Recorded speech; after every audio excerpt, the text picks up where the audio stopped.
if this is working. Hello. Oh, this is mono. Shoot. How do I change it? This might take a while. Because I do not have my microphones, my usual microphones. And I should have tested this, but I thought, oh, it's an easy plug-in and go to work. But it's not, I guess. Output. Yeah. And is this? Yeah, they're on. Input.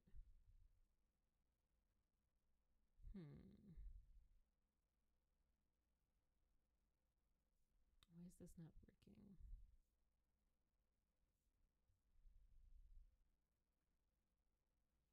Like, it's fine if I don't hear myself through the headphones, but I don't know how to get it to not be mono. And I want to give that a chance because, yeah.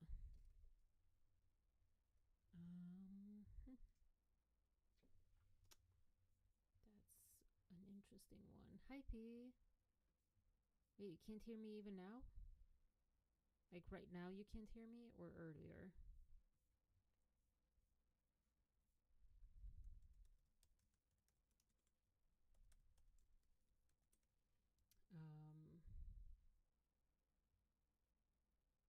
Shoot, because I see the volume going up, but oh, crappity crap. I don't know how to handle this. I don't know how in the world OBS, I think 4x4 Scarlet, mono to stereo. Let's see if that yields any results.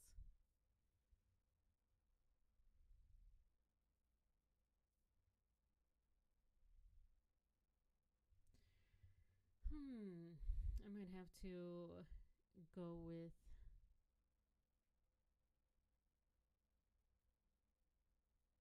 go with like the regular thing.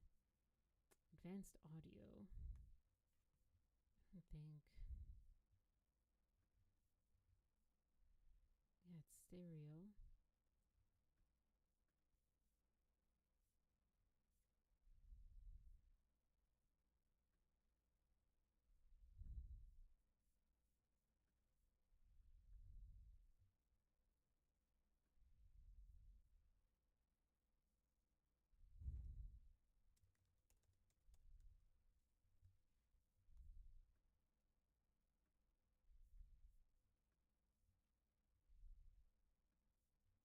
Sorry, I know this is annoying to anyone who's currently here.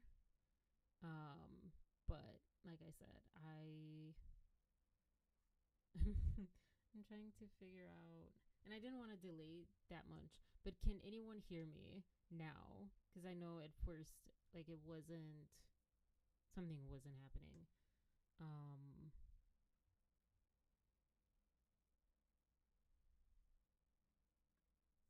Let's see if it's media source.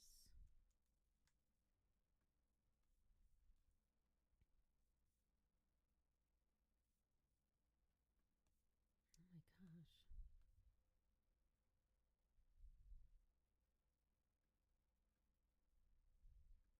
I really should have done this. From idea to submission, empower students to do their best work with Grammarly's comprehensive AI writing assistance.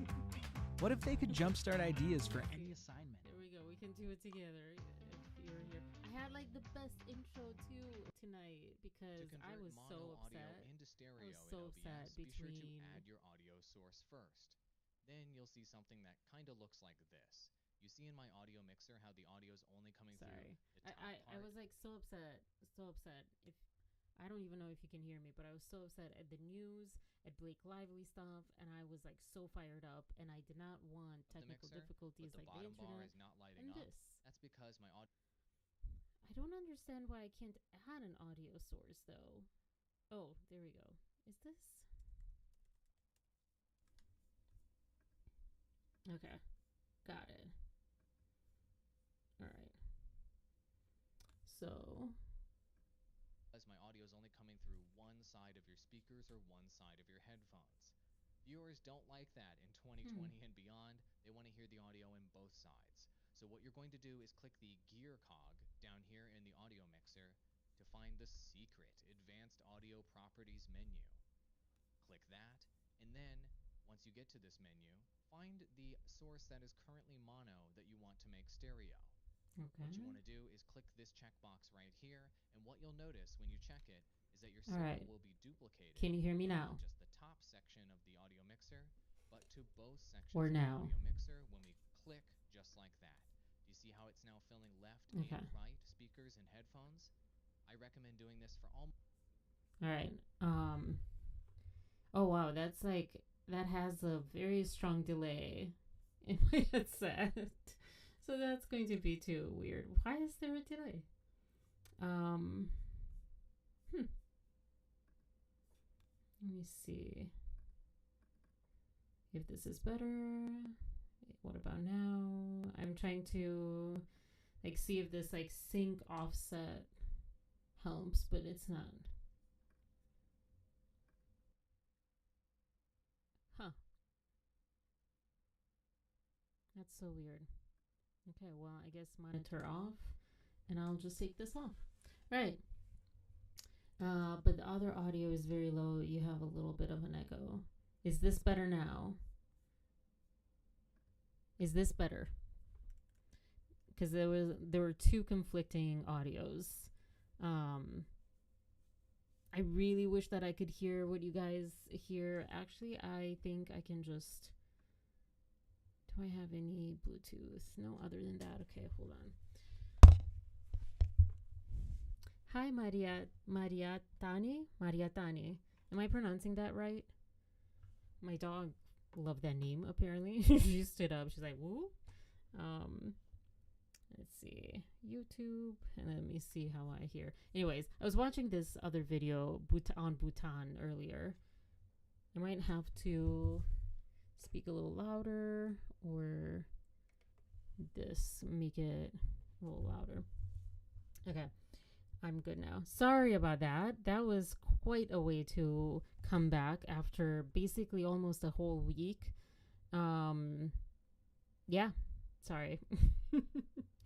All right, well, let me get back on.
Okay, sorry about that. I forgot to add it in the other one. So yeah, it's been quite the week here, and not here, everyone. For me, yes, I had the 48 hours, and this is also why I'm discombobulated. This is why I don't have the microphone that I usually have because I used it for that, and I think this sounds better, technically, sort of. It is a little quiet, but yeah, this I'm using like the fancy mic right now, which has like the longest wire. So, oh my gosh, hearing myself with this delay is like really annoying. Okay. So, yes, I'm discombobulated because The 48-hour film project was crazy. I approached it with a little bit more calm than maybe I should have. I don't know, maybe not. But I was trying to stay calm. I think it was, I don't know. I'm proud of myself, or like that's what I told my inner child, at least, that I'm proud of it for coming back. And even though it was not perfect, and even though people that met me with this experience, they will, you know, have their first impression of me that might not be like ideal or whatever, I did the best I could. And I don't know, it was okay. And it's slight improvement than previous ones. I'll get to that later though. Let me still kind of find my footing here. There's so many windows open. Oh, thank you for whoever just subscribed. I don't know if you're watching now, but I was at 232 for the last 2 weeks. It was like rising, and then nothing. And now I'm at 235, which I don't know, because it might drop. Like last time I got, I think, to 233 or 34, and then it went back. And I was like, darn it. I did not get a subpoena, and I'm like on the fence of being not offended. I'm not offended, but being like, I don't know, I keep checking my email. I'm not offended or left out, feeling left out, maybe a little bit feeling left out, but I'm more worried that I just don't see it. Like, that's my biggest worry. It's not, oh, boo, I didn't get it, because I'm already, like, they can check my bank accounts and know that I just have debt. I have like $400 coming in every week from unemployment. That's all I have. And that ends in a little bit, in a couple weeks. So yeah, they can do all of that, and there you go. You know my financials, well, part of them. So yeah, I wish, I don't wish that I would never do that. I don't even want to do ads or sponsorships. I just don't want to. I don't know. I cannot do that. I have, I guess, high ethical standards, even when they're not in my favor financially. But yeah, this is also, why I'm in the situation I am. What am I trying to do here? I'm trying to go here. Yes. All right. And yeah, but I'm just more scared that, like, I got, or I will get something, but I won't see it, because I also don't even know what email I'm using this for. I'm like, what email this YouTube is under, because I for sure am not using my personal one, because of, I didn't even think that this could be possible, but somewhat stuff like this, where people can like hack into your account or something and then find your email or something like that. Like, so I didn't want that, so I used one just for YouTube. And yeah, I have not it's I just find it, I find it odd who has and who hasn't. Like, Elsie hasn't, Dave Neal hasn't, but then you have, I don't know, it's like an odd handful of people that have. Some of them make sense as far as, did Donna get one? I don't know. I really, like, every time Lauren even mentions Donna and Zach, it just, like, it literally, like, my body hurts. So I'm still very triggered by her and Zach, even though I didn't watch them, but they're like two peas in a pod. But yeah, I don't know if she, not Donna. Yeah, like but yeah, isn't it weird? Isn't it just like so weird? Just the randomness of the selection of who has gotten one of these things. I don't know. So,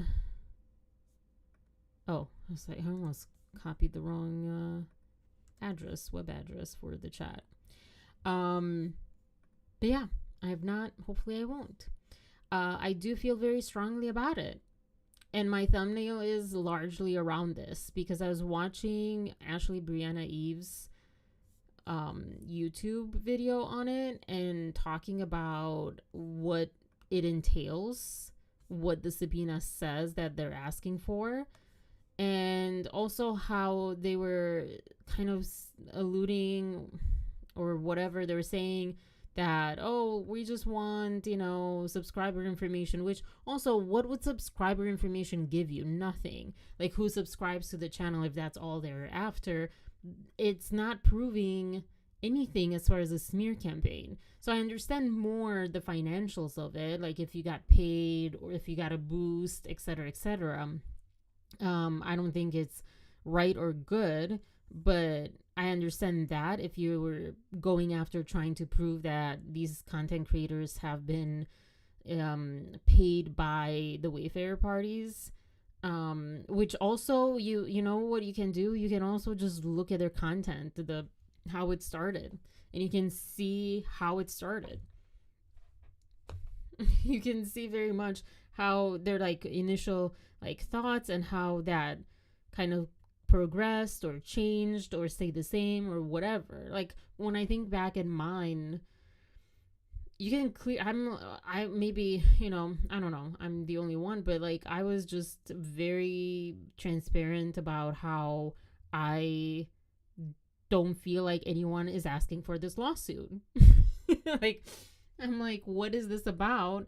Because I thought we were past this. Just let it go and move on. What is going on? No one's asking for this. No one wants this lawsuit. And then it developed like a week or a month later into more like getting into it, because of like certain things. So all you don't even have to like look at the records, but maybe they're so paranoid. And I guess like, there's all sorts of people out there, and maybe some people would be, is it unscrupulous enough to just act like, oh, this is news, or oh, I'm changing my opinion, or oh, whatever.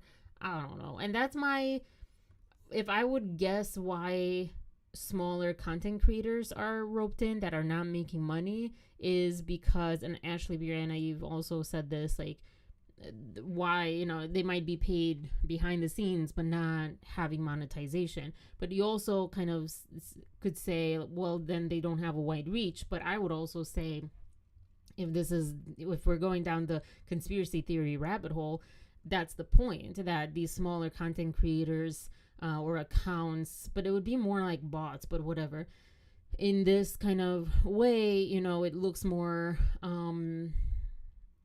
credible or organic or whatever, because they're not doing it for profit, blah blah blah.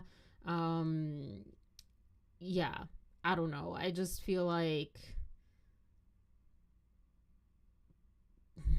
it's hard, because on one side, like, a lot of people are saying, well, just, if she gets the information, she'll see there's nothing there. But also, it's such a violation of privacy and of rights. Because on YouTube, I would say this is a new territory, but I would say that it should have quite similar, if not the same, especially for some of these content creators, the same rights as the media has. So if you can't sue New York Times because of some protection that they have, it should go towards YouTube as well. Because New York Times can also just say whatever the heck they want. There was one YouTuber that I found randomly today, NECA, and for NECA or whatever, and she was so happy that Andy Signore, which I'm sorry I'm saying it very Italian, but yeah, it bothers me also because he never gets names right. He's like, that cliche American, and it's so weird. Like, he doesn't even say his own name right, but it's his name, so I guess whatever, but like, it's not pronounced that way. Anyways, I don't know. It just bothered me because he got Gigi Hadid, I think, so many times wrong. I'm like, Kim corrected you at least once that I saw. Like, it's not that hard. You just read it. Literally, you just read it. Anyways. And earlier in one of the videos today, he even skipped a name because he was probably thinking, like, I won't even try to pronounce this. And I don't know, I got very offended at that. I did. As like a foreigner, I felt like that was just like, I guess, triggering to that. Just seeing like how Americans treat foreign names. I don't know. Anyways, that's the other part. This was the first wave, in my opinion. Yeah, Google has shown their butts. You mean? Creators should set up on another platform because Google is not protecting their creators. Yeah. There is no equal platform though. That's the problem. But if this continues, so yeah, and for Neka was rejoicing that he's finally getting like karma. Him and Candace Owens, because they've been trashing Meghan Markle or whatever she was saying. And I'm like, this is what I'm like starting right into it right now. She was saying that she's happy that a path has been created to sue content creators. Also admitted that this has happened before, but somehow this is new at the same time. And also, no one's suing content creators. They're being subpoenaed for evidence. Very different. Now, I'm also thinking that they could, if they see nothing or something that, it doesn't even matter. I think it could be a precedent also for Blake Lively to ask for cease and desists for content creators. And I just think, again, it should be protected just as media is protected. Yes, people say unfavorable things. People claim truth when they're lies. Hello. There's all the media out there. All of it. People pick on Fox News, but all of it has some, at one point, lied or cherry-picked stuff for news sake, for their audience, for bias, whatever. So don't give me like they're higher in integrity than YouTube content creators. No. And the idea that, going through the Romanian elections, and my stepfather even said that, TikTok should be banned or whatever. It's because it kind of makes people vote one way or another. So does any kind of media, any newspaper, any TV show, any news show, anything, radio news, anything can have that. There's nothing new and nothing different. So again, if the media has protection, YouTube content creators should have also protection, or whatever content creators. That person doesn't think that it could happen to them. Yeah. I don't know that. Well, I think there's a little bit of that, and I don't know that she cares. I think she probably, if you're talking for Neka, I think she probably thinks that she's not saying anything wrong. I didn't really watch her stuff. I think I watched 2 or maybe just this one video.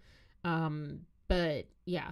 Oh, and she hates Blake. She says Blake is a bully, and she's like, terrible. Also, my internet might go out because I see red on there, but I see green on here. So if that happens, please be patient with me.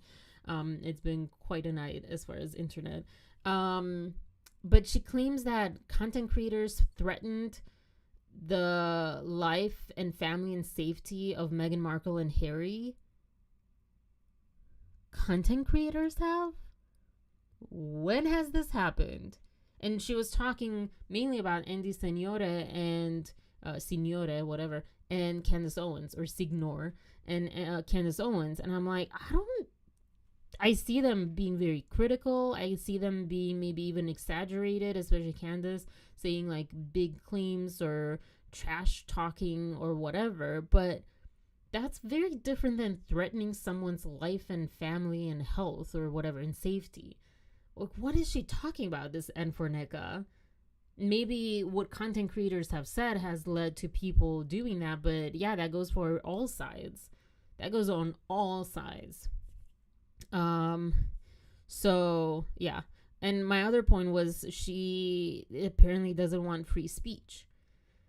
The downside of free speech is that you will have bad voices. You will have misinformation. That is why the policing of voices and of information and how people deliver information and what they say, even if they say something is factual, whatever, I know better when it doesn't sound like it, you know?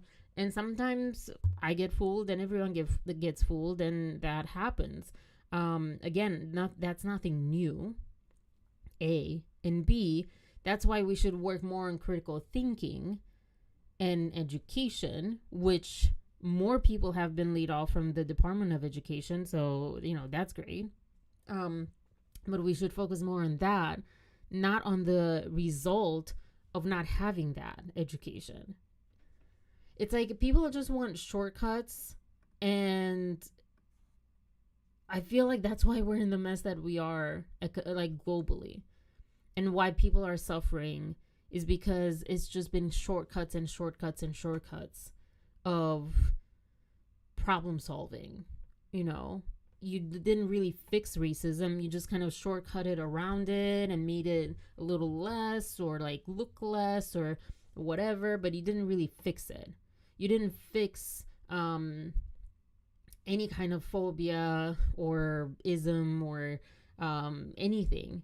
You just like went around it and tried to like manage it more than fix it, or like try to do it by force, which that doesn't work. You have to, you know, people need to feel that truth. No one's going to ever do things. This is kind of like parenting 101 too. If you're just going to tell a child, just do this because I say so, they might do it out of fear. They're not going to respect you. And for sure, like as soon as they don't have to, they won't know how to critically think for whatever situation. They won't know good and, you know, right and wrong necessarily. They won't listen. They might rebel against authority as a general rule to their detriment and others' detriment. Like there's so many downsides to just doing that. Like you have to teach the child. It takes more effort, but you have to actually because also I'm sorry, but that's the responsibility of being a parent. That's like really the responsibility, because children get born and they don't know anything. They get born, they don't know language, they don't know anything. So that's your responsibility to teach them, not tell them just do that because I say so. Anyways, I kind of digress, maybe. I don't know, not exactly, but yeah, that like just was interesting. It was an interesting video because she really dug into Blake Lively, but then she was so happy that she's going after these two content creators, and I was like, think outside of your bubble and outside of what means something to you. Think of the bigger picture, but I guess not. Anyways, and I said something earlier that I wanted to tie into this ex-patriarch guy, because I started following Ken's and astrology, whatever her name is, that are on the subpoenas, and who is happy about this. Her name is N for Neka. I'll pull her up. If you look younger than your age, you might be one of us. If you've broken a single bone, you might. Oh my gosh, this is the worst. Talk about like craziness and how, you know, internet is not policed. This ad. If you look younger than your age, you might be one of us. If you have broken bones or whatever, what does he say? Might be one of us. The starseed mark. Do you have one? Oh my god. I think this is also why I've become less spiritual, because there's so much crap out there that it really kind of fries out your brain, and you just, to ignore stupidity and cults and whatever this crap is, you just kind of close off all spirituality, because you're like, I just can't handle this. You know. Yeah, Megan is not suing, but she hopes that now she'll sue because of this precedent. But Blake Lively is also not suing content creators yet. Janessa, there you go, astrology with Janessa. Yeah, I'm not into astrology besides like the personality part of it, and that's kind of cool and whatever. But yeah, I do not, at the end of the day, I do not believe in like the extreme versions of energy and astrology, and I say energy not to be confused with like, you know, lights energy, you know, not to like put it down, because I do believe in energy, but I don't believe in the extreme of it. I believe that, you know, we're all literally out of electrical signals. Candy Signor and other YouTubers, Candice Owens, and some other YouTubers who make money bashing Megan have finally met a very formidable adversary. I love that for them. So, those of you who have been following the Blake Lively, Justin Baldoni saga, you will know that Blake Lively is effing insane and is a bully. And she is abusing her husband's power and position in Hollywood to avoid accountability for falsely accusing somebody of sexual harassment because she couldn't bear the backlash that she created while she was promoting a movie about domestic violence like it was Barbie 2.0. Blake, you are the worst. Now, before I get to Blake very quickly, let's look at Andy Signor here. Andy Signor is whining around the internet, and him and other content creators, one guy called Zach Evans or Zach Fox, I don't know, Candace Owens, these three people, the ones that I am aware of that have been subpoenaed, these three people make money bashing Megan. So, frankly, I am laughing my head off to watch them get put through the ringer. Tell me how this makes sense, and tell me where your heart is, where your logic is. How does this make sense? First of all, I'm not a huge like anti Megan, pro Megan. I'm not really. I'm in the middle of the road. I don't really spend that much time on her at all, really. Because there's conflicting stories, there's conflicting things. I just don't want to even care about that unless it turns into something bigger. But right now, it's kind of like Johnny Depp and Amber Heard. It's in their court and their little thing, little bubble, and that's all. But you know, whichever side you're on, these people, as far as I heard, and maybe like sometimes they're worse. Like I said, Candace seems to go to more of the extremes of trashing people or whatever.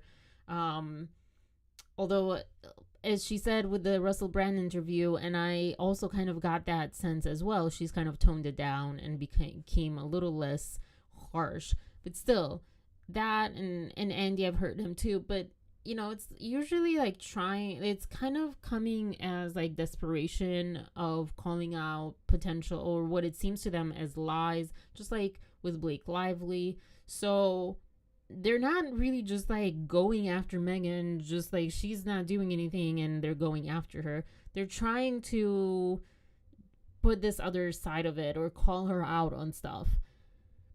But they have a right to do that, and they have a right for people that want to watch them to be watched, and they have a right to make money from whatever. Have you heard of music? Have you heard of people making whatever music, and not everyone likes the same music and agrees with it or agrees with the messaging? Same thing, but they have a right to make money. This whole thing is like just dumb. I'm getting really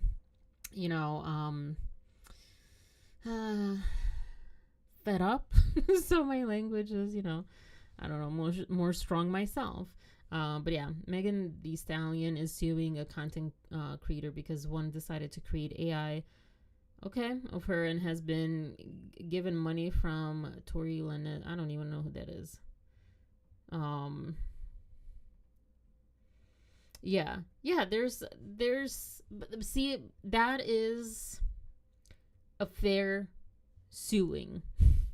But just because you talk badly about someone and you have your opinion and you present, hey, look at, these facts, and this is my opinion based on these facts, and you can have like a different opinion. Even if this is something I had started saying, even if the person doesn't say that it's their opinion and doesn't encourage you to make your own opinion based on what they say or based on what they show, or like to do their own research, even if that's the case, it is your responsibility to do that, to know that this person is a person and no person on this planet is subjective or is objective. Every single person is subjective. Every single person is doing it for whatever reason. Sometimes it's for desperation because they're, starving and they don't have any money and they'll do whatever. Sometimes it's not. Sometimes it's greed that way too.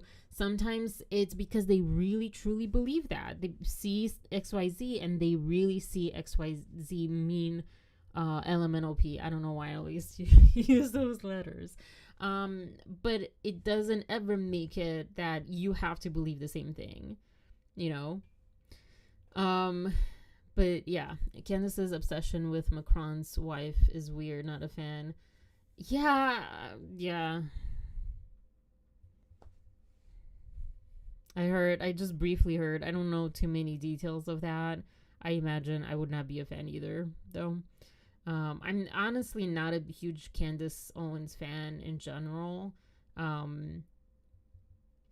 But in some doses, like small doses, and around the Blake Lively thing, it was like useful, but I haven't really watched her that much, honestly.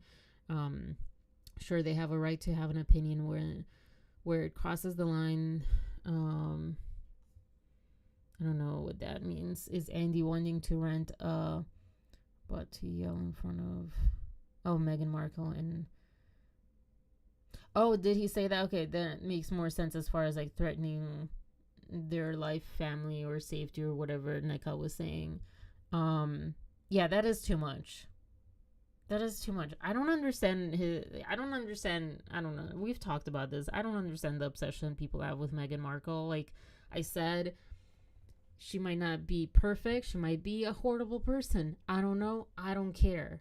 The same thing with Blake. If she stays in her lane, I don't care. But if she's bullying the whole of Hollywood and blacklisting filmmakers, like crew, cast, whatever, if she's suing people and ruining their lives with false claims, and then also like trying to reveal personal information from just random people on the internet because she doesn't like how she looks, that's not okay. There's like different lines, like what did Meghan Markle do? If she like split Harry from his family, that's their freaking problem. That is like really not affecting anyone besides them. Like that's the same thing I kept saying with like Amber Heard and Johnny Depp. People have their opinion. I just really didn't care because it was not because it was a good thing or like I didn't believe either of them or whatever, but it's not my place. It is just a very insular thing. I don't know. And I think also people mean a bit more about like, the whole Me Too movement and stuff, but really that was like between the two of them. And I just felt gross that was public, honestly. But that's just my opinion. I don't know. But that is wrong if Andy really did say that.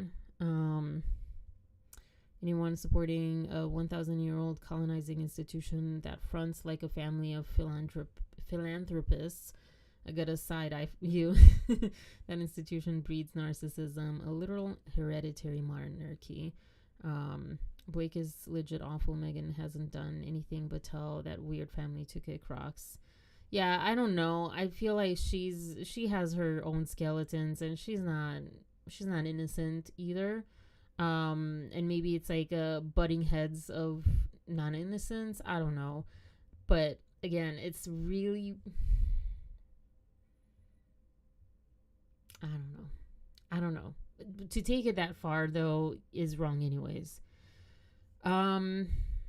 So yeah, but and then like I said, I started following Ken's, and what was her name? Janessa. Um, and Ken's mentioned she had a video. She's really cool and she's growing fast. It's really awesome. But she mentioned at us and telling us how much evidence he. She mentioned. Do I have that on here? Guess I don't. Trace Cyrus. I don't know, whatever his name is, and has anyone checked that? Didn't Miley Cyrus say that she basically doesn't talk to anyone of her family besides her mom or something? I don't know. I don't know what to say about that. She's at 511 subscribers. Oh, I mean, I kind of wish. This is why I'm like, I can't afford to be in a lawsuit, but also the publicity of it, while innocent, but getting that publicity would feel a little bit nice, as I'm again coming to an end with my unemployment and I have zero income. And yeah, I don't know. I believe in my income, in my content, but not that much. I know I'm like, she's much better than me. At least for like content creation, I'm more of I feel like an acquired taste. But yeah, so she made this video. Has anyone checked on Trace Cyrus, Miley's older brother? One comment sent him into an entire unhinged rant. Someone commented on one of his posts on Instagram and stated, now we know why Brenda left. Good riddance. Talking about Brenda. Home like fucking crazy. Here's a few. Anyways, he basically, this is another one where it seems like it's more nuanced than at first glance. It does not make him a better person or not a little crazy. Because he says, message for my haters. If you're going to insult me, you have to use something besides my looks to try to say there's something wrong with me and I'm unhealthy. It's fucking crazy. I literally look fucking incredible. I can't even walk down the street without girls breaking their fucking necks to look at me. I feel like someone who says that means that no one's looking at him. No one's interested in him. I'm almost 40 years old. I look fucking great for my age. Here's the reason I look 10 years younger. I'm all passionate. I mean, honestly, he looks a little bit like, I don't want to say the word because, mindfulness of people who are actually dealing with eating disorders and stuff, but like, I don't think he looks that great. I think he looks like I would be worried. And you guys think I'm at home like stressed out. I actually don't give a fuck. And that's why it doesn't show in my face. Nothing.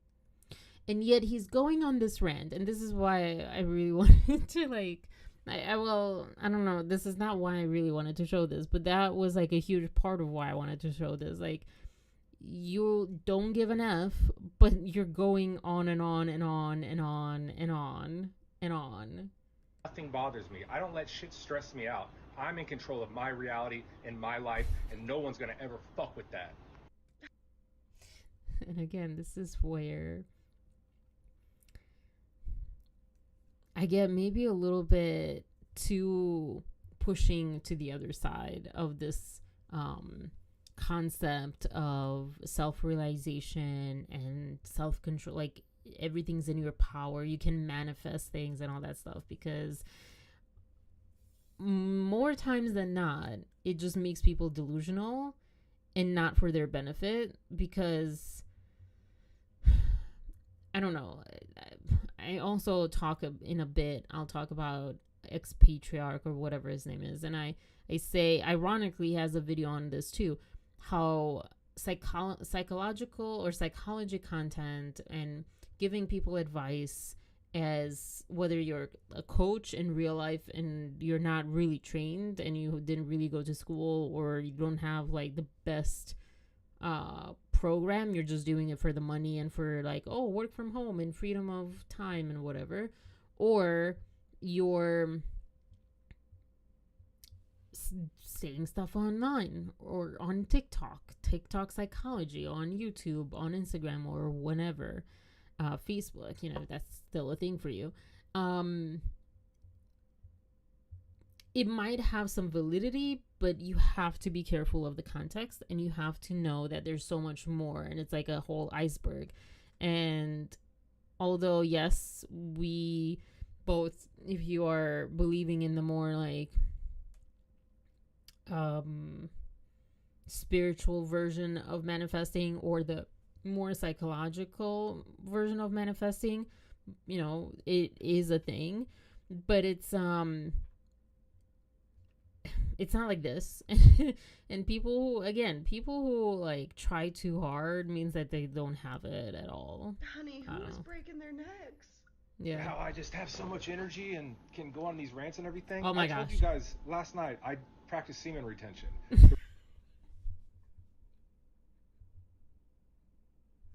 This is the most like,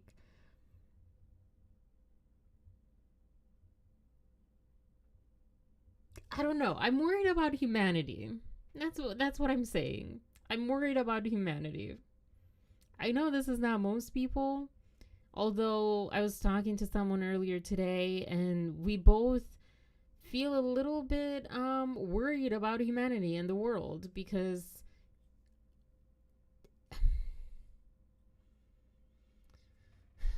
I go back to Idiocracy, the movie. The more you're exposed to things, and new generations are exposed to things like this, they'll hear it, they'll internalize it, they'll learn that, and they'll believe that. So I get like what Nika was kind of going for as far as like don't spread lies, but again, that has been happening the whole time. This is the same. I'm not gonna sue Trey Cyrus because he's saying this, you know. That's the thing. Again, it's like trying to focus on educating yourself and others to critically think and to know this is absolutely insane and stupid and so like disgusting. Not like literally, well, I guess that too, but like disgusting on a just a level of like idiocy. Is that a word? Or idiocracy. But yeah, soon we'll be spraying our crops with Gatorade. That's like the most memorable part for me, because, you know, Gatorade is hydration, and we're that stupid. Anyways, that's pretty much all. I'm not going to play the rest of it. You can check her video out and finish that, but gosh. Anyways, ex-patriarch, she mentions him, how it's interesting because he is followed by Ryan, or he follows Ryan. I think he is followed by Ryan, but he doesn't follow Ryan. And he was talking about relationships, and suddenly he's talking about and defending Blake Lively and the whole case. And I would say that is not necessarily something, because it kind of makes sense. Some people have done that. But this is what he says, and I fully disagree with him. Yeah.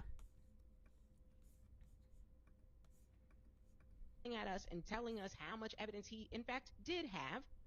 He I'm sorry. At us and telling us how much evidence they're talking about Brian Friedman or Baldoni. He in fact did have. He drumroll. Yes. Drumroll, please. The judge gave his team the ability to file an amended claim. And did he do it, girl? He did not. No, he did not.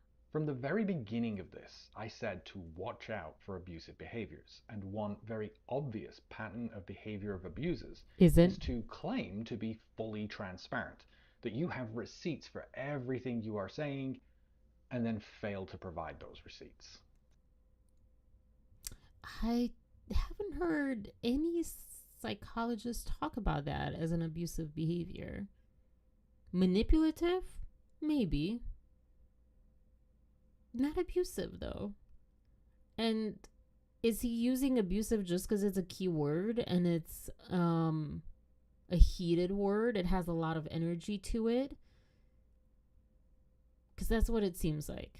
Throughout the motion to dismiss stage, Baldoni's legal team argued that they were absolutely going to amend and add tons more evidence to back up their claims. In fact, the very day that Lively's original complaint was released, all the way back in December, Baldoni's response was that they already had evidence that Lively had defamed Baldoni before promotion of the movie ever began. And so, when the judge invited Baldoni to amend his claims and add that information, he, of course, declined to do so. Except the judge said that they could not amend the defamation part of it. They could only amend. This is like the issue. And correct me if I'm wrong, but this is what I remember, because it was a whole conversation that I had, that other content creators had. The issue was that they were not to amend anything but breach of contract, I think, or something like that, and something else. But defamation specifically was dismissed with prejudice or whatever, and all the other things. So you're misleading your audience, Mr. Ex-Patriarch, whatever your name is. And when the judge dismissed the majority of Baldoni's claims for not having any evidence to back them up, he again invited Baldoni to amend his remaining. And that's not what the judge said. He said that it was, there was going to be, basically that it would be way too difficult for such a claim to be proven. And I believe that even Omar had said initially that, something like defamation is really hard to prove. It's a very difficult thing to like tackle. There's some things that are difficult to tackle. Now, based on the judge's latest whole thing, I'm starting to lean on this judge is not necessarily right. And I did attend today's hearing on the phone, and let me say one thing. Get better at technology, people. There's this one lady that even had her husband or son or someone like make sure that she's muted. And I don't know what he was doing because nothing was changed. And she remained unmuted. There was the microwave or a fire alarm that went off, and the kids were in the background, and she was talking, he was talking. It was just, and she was like sighing or like clearing her throat. It was like so getting to me. I'm like, this is so simple. This is so simple. You just press the mute button. Also, I don't understand, because I also heard that, everyone was mute, or like I was muted. So why couldn't they mute her? I don't know. But anyways, breach of contract claims, and to provide the contract that Baldoni claimed Lively had breached. So, of course, he again declined to do that. Meanwhile, Baldoni has throughout this process continued to make accusations of very serious crimes: extortion, blackmail, defamation, theft. And she hasn't. With less proof. Like almost no proof. And when I say almost no proof, it's like 3-5% of proof. Because everything else is hearsay, is in her words. There's no proof like they provided, which is the whole thing. Like, Justin Baldoni's lack of evidence is the name of this video, except Baldoni's side was the only one that had evidence. Although he has another video where he shows that Wayfair doctored screenshots, and that is also very interesting, because why are you assuming Wayfair doctored them and not Blake Lively? And also, I didn't see that. I don't remember that at all, but I don't know. Theft. If he says it must be true, right? None of which he's been able to provide a scrap of evidence for.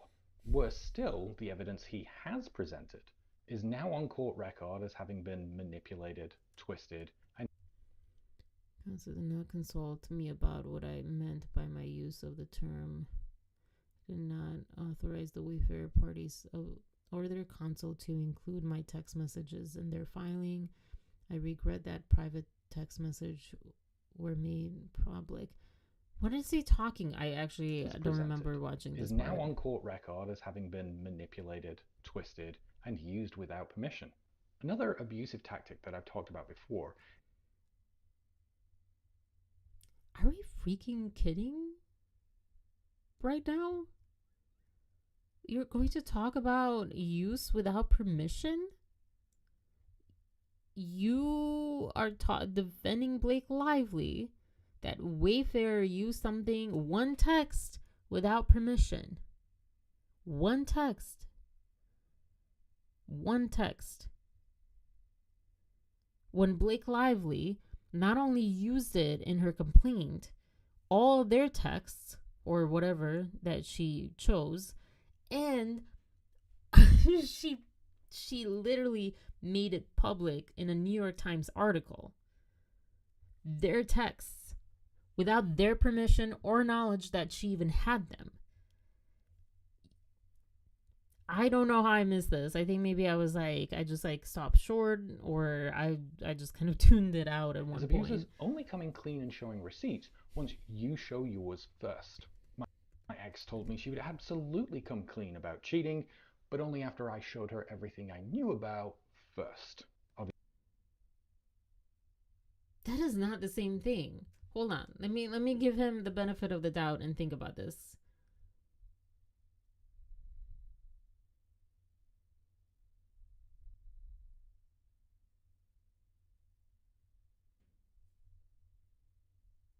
Blake Lively has not shown us any receipts. She has not shown us anything. Again, what is he talking about that? What is he talking about? What is he talking Obviously, about? not wanting to confess to more than... They had like pages and pages and pages and pages, what, over 100 pages, however many hundred of pages, whatever, of evidence, of receipts, screenshots, emails, text messages, pictures, just so many. What did Blake... This is insane. No, he sounds very coherent. He's just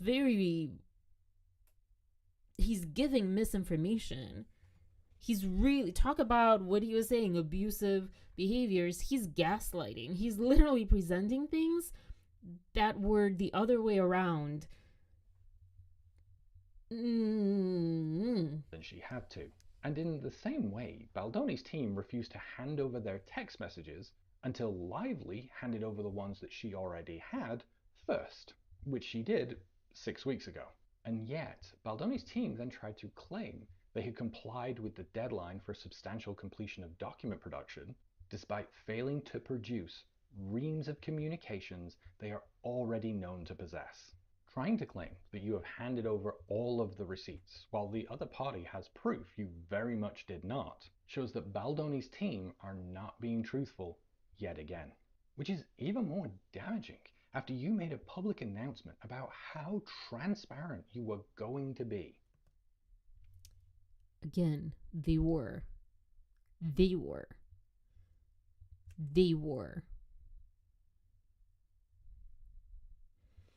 And also, you might also think to this, but again, this is like whichever side.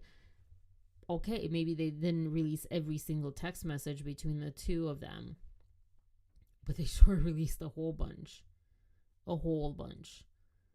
And some of them might be like, ooh, I don't know how this will look. Some of them might be, she will use this against us and amend her complaint and change her story. So I don't know. I don't know about that. Also, I just feel like right now, based on what I had learned early on, like neither of them should have even really released any of this. This is more like a court evidentiary process. It's not, put this out into court documents before you get to the trial. So that's also something. But every single message, it's disrespectful to the other person, showing that you think you can outwit them or that they're too dim to notice your obvious fraud. He's literally talking, this whole thing has been about Blake Lively, but he uses another pronoun and another name and another party in this case. Because it's also deceitful, but we're almost at the end of this. Might as well just play it. Manipulative behavior that would not be necessary if there was nothing to hide. And yet, still, I have people showing up in my comments, even now, to argue that Lively is the one not telling the truth, showing just how far people will go to cover for, defend, and excuse this deeply disturbing and dishonest behavior from Baldoni's team, but also showing that truth actually has nothing to do with their defense of him. Unfortunately for them and for Baldoni's team, lying to a court has consequences. No, I thought Baldoni that is now was the facing other the one. possibility of sanctions, damages. There will be an army of people ready to defend him, reminding us all here that the real conversation is not whether an abusive man did or did not tell the truth, or is continuing to try to manipulate us, but that it is his victim who is the liar. Is it? Always. Is no matter it? what. On Trey Cyrus, you know, Miley's. Sorry. I'm speechless just because, shush, why are you playing an ad when the video is stopped? YouTube. I'm silent because I'm trying not to yell and not to say crap. Because that just was it screwed with my mind. It just made me very furious. Just the stupid gaslighting lies. What the heck? What the heck?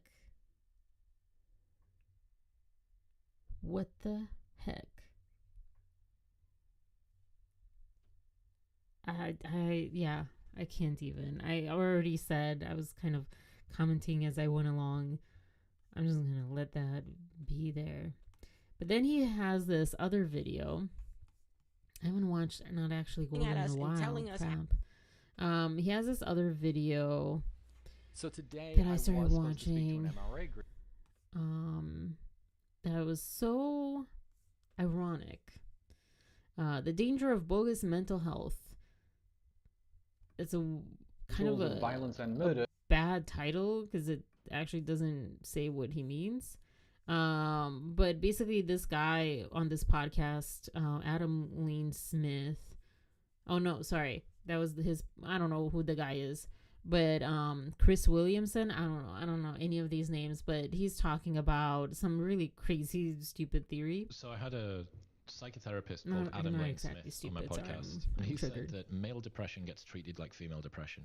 Men are made to feel loved and accepted when all they want to do is feel capable and powerful. I'm sorry.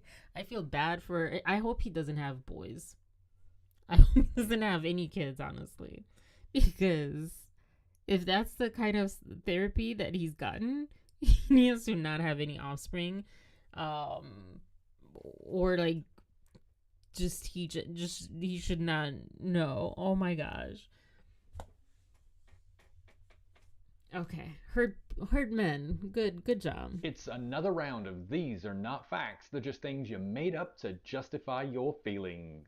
The biggest obstacle to improving men's mental health is men giving out bogus mental health advice. And Luke was talking, well, he's not giving bogus mental, I don't know, I haven't watched him enough, but he's for sure giving wrong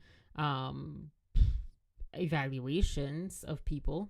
Would think that when the topic is this important, when we're talking about men's lives, the very first question you would ask before giving out advice or making any claims would be, is this true?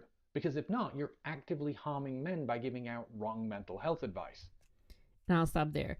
This is a very good sound video.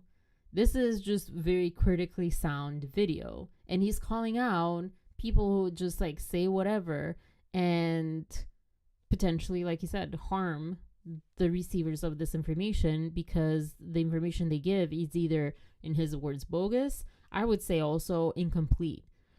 And this actually turns out to be a case of incomplete information because the study that was done, whenever it was done, it was that once like a war started or whatever, World War II, I don't know, something was starting, and some people, not even just men, but some people that were in what now we would call anxiety and depression states, started feeling purposeful and helping out and being active and driving ambulances and this and that and that.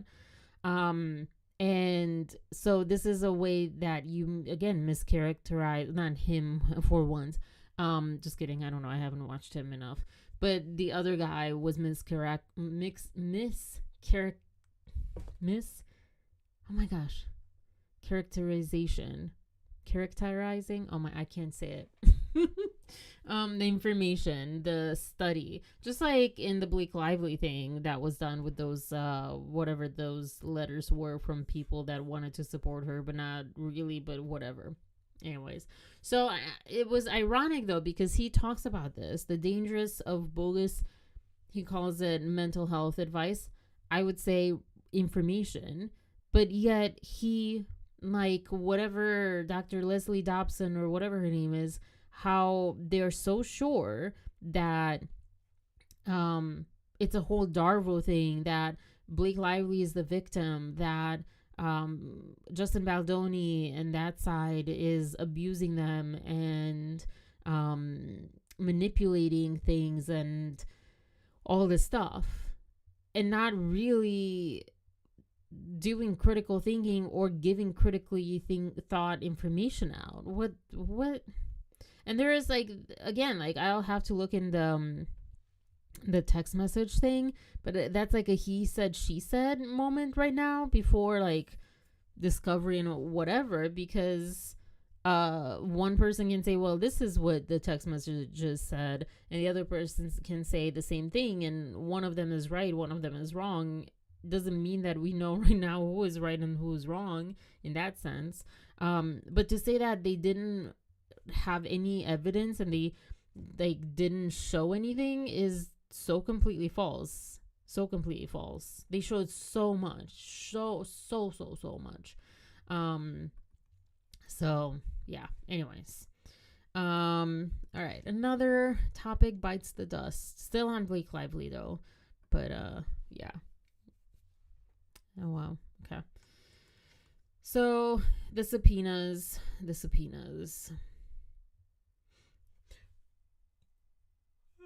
Sorry. First of all, I feel like this whole smear campaign thing is like Trump when he said that he actually won the presidential election 4 or 5 years ago, whenever, not Biden. And yeah, he said that he was still president, and people still believe throughout the 4 years that no, Trump is the true president still to this day. Something like that. That's like Blake Lively. That she's being smeared, campaigned, or whatever, because she's just hearing something that she doesn't want to hear. And I've said it before, how close they are in their way of seeing the world and stuff. However, I will say something perhaps controversial even more than that, which is I think Blake Lively is worse, because I've seen in the last, few weeks, even Trump having a little bit more rationality or rational thinking or whatever than Blake. We saw that one of the examples is when he was talking about the conflict between Israel and Iran, and him saying like, I told them not to do it and they did it, and they're just like effed up or whatever. That was a moment where it's like, oh, he just doesn't realize, that he's not their dad, or grandpa or something. I guess he expected them to just listen to him, or whatever happened behind the scenes. That was like one of them, but there's like other instances where he seems to have more sense than Blake Lively does. Or whoever is advising her, maybe Ryan Reynolds. I don't know who on that side is doing what or saying what, but yeah, I don't know. My initial thoughts on the subpoena or subpoenas to the content creators were, like I said, if she gets my info, I hope I know about it, but if she gets it, she'll only see a large amount of credit card debt. So yeah. And then I also said initially, why am I not in this group? And then I learned not everyone is. It's just like such an odd, interesting handful of people. And I did say not that I want to be, because I have only debt and I cannot afford to be. But it's still kind of like, you know, like I'm left out. What about me? Especially when it came to people who had just as much or even less subscribers. And then odd ones too, like Janessa. She does astrology. Like, what the heck? What does she have to do with anything? Ken's, like I said, she was at 388 subscribers today in the middle of the day when I went to subscribe to her. And I think she had even less before because she had only like 50 views or whatever on her videos. And yeah, so, yeah, I don't know. Ashley Brianna Eve was saying, I'll start with her, that it's like an echo chamber controlled by the rich and famous, if this is allowed, if this like actually happens. And that her lawyers and or representatives said that they don't know anything about it. They have to look into it themselves, Blake's lawyers. Then in the subpoena, they were saying, or in the email with the subpoena or whatever, they're saying that they're just looking for basic info, no big deal, just like subscriber information, whatever, which again is really weird. Why do you need to know subscriber information? Like, is it like if Justin Baldoni subscribed to you or something? What does that mean? You know? Anyways. And then what they were actually looking for was all subscriber information for the username associated with YouTube and Google Pay. Government that can contain, as Ashley Brianna Eve was saying, that can contain government issued ID pictures, phone numbers, banking information, etc. that you provide when you sign up to prove your identity. Then specified in the subpoena that these people received was all subscriber information associated with YouTube and Google Pay, including but not limited to first and last name. And as people said, I think Elsie was like, people do not want their first and last name released to the public, obviously for safety reasons, and Blake should know. She keeps talking about how victim she is. Registered email addresses, phone number, physical address. Why do you need physical address? Backup recovery email address and phone number to, like, I guess go like maybe they paid them in this one or whatever. Subscriber registration information, length of service, including start date and any premium services utilized. And what I think this means is things like vidIQ and whatever the other one is, things like this that basically help you analyze your videos or data, whatever. And you can even use it to create titles for you or descriptions, give you like tips on how to be more viral. But by definition, that means that you're not being paid and promoted, that you're just struggling to make things work, you know? But anyways, source of payment or means of payment for such services, if applicable, including any credit card or bank account number or public blockchain data and addresses, internet login, like password. Like she wants, think about that. She wants our passwords, and by us, like I'm not subpoenaed, hopefully at all. Where's the? I mean, here's a book. But yeah, like I'm like Elsie was like, it's kind of hard to like differentiate. But yeah, she wants the password so she can log into your account. Like think about that. Think about that. IP addresses used for initial registration. And this was funny because Elsie was like, IP addresses also used between May 1st, 2024 and present with dates and session times. I feel like this is like the stupidest grandma and grandpa way of approaching this, because do they think that, like, let's say this alleged smear campaign happened and that content creators, or some of them, or whatever, some of us are paid. Let's say that, let's hypothetically say that. Do you not understand that we're in 2025 and you do not need to physically go someplace to, like, have your live or your videos or whatever? Like, you don't have to meet with, you know, in the supposed smear campaign with the other party. You know, okay, the payment thing, okay, I get that.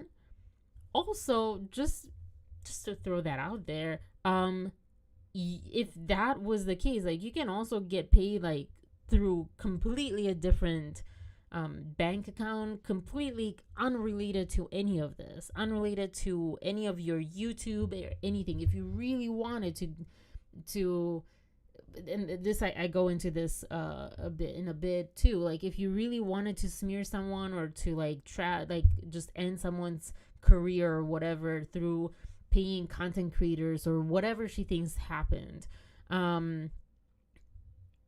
in that sense, I guess it can be untraceable from, like, if they subpoena the person on the receiving end of this money or whatever, but it's traceable from Wayfair's side, I guess. I don't know.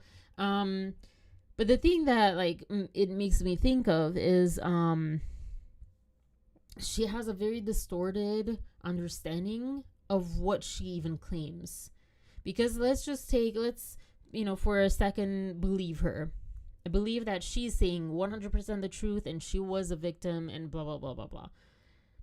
Even if it's true, all of that she claimed is like nothing, girl. It's nothing. This is not like SA. This is at best SH. This is at best someone that was not that nice to you, that respectful of you, creepy, whatever, at best.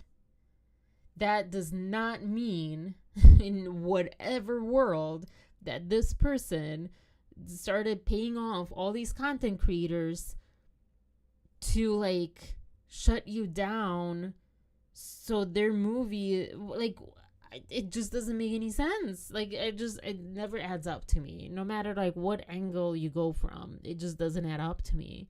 So this whole, like, IP addresses and stuff, Elsie was laughing, like, does she think that we are all in a warehouse somewhere, or that we went to a warehouse, you know, between May 2024 and now at some point, and we're like just an organization of content creators set to smear Blake Lively and ruin her career? That we're hired somehow? There's a really cool looking French show on Netflix, I think, that was kind of like a spy show in the 60s or something. That's what it made me think of. Is that what she thinks happened or is happening? Like, whatever. And then video upload IP addresses. Again, what is with the IP addresses or addresses or whatever? What relevance does that have? I understand the payment information. I understand the subscribers to a degree, again, but, like, why would there be, like, what? I don't know, whatever. But yeah, like, none of this makes sense. It sounds like Lauren was saying, I think, and others have said as well, it seems a lot more like a scare tactic than anything that would make any kind of sense. And not just a scare tactic for other content creators or whatever, but even for these particular ones or others, all of us, not just like, oh, you can be sued and you won't have money to, you know, do this, or not sued, sorry, subpoenaed. I'm now talking crap. You can be subpoenaed, you can get, you know, involved in a legal matter. So you better be quiet. But also the cease and desist and the manipulation of the content that and our voices. What else was there?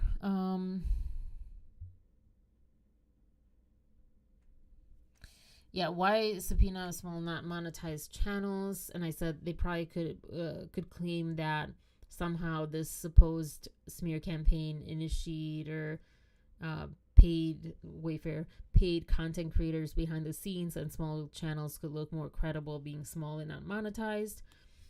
And then I said, but I'm with Lauren. I don't think ultimately it's about finding information. It's about her being unable to accept people don't like her, criticizing her, putting up a mirror to her lies, like calling her out on things, or trying to silence anyone who goes against her.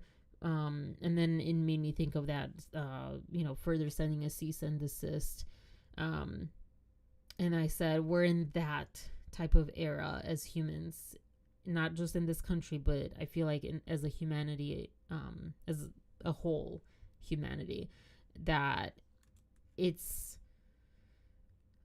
just a global dictatorship and communist kind of thing. And not communist in the sense of everyone, gets their part and, all the good stuff, like in the sense of censorship, in the sense of rich and powerful control the information and control the public and control the smaller, less powerful, not smaller, but less powerful and poorer people, and use them for their benefit to become more rich or whatever, or just to get away with things or amount more power or whatever it is.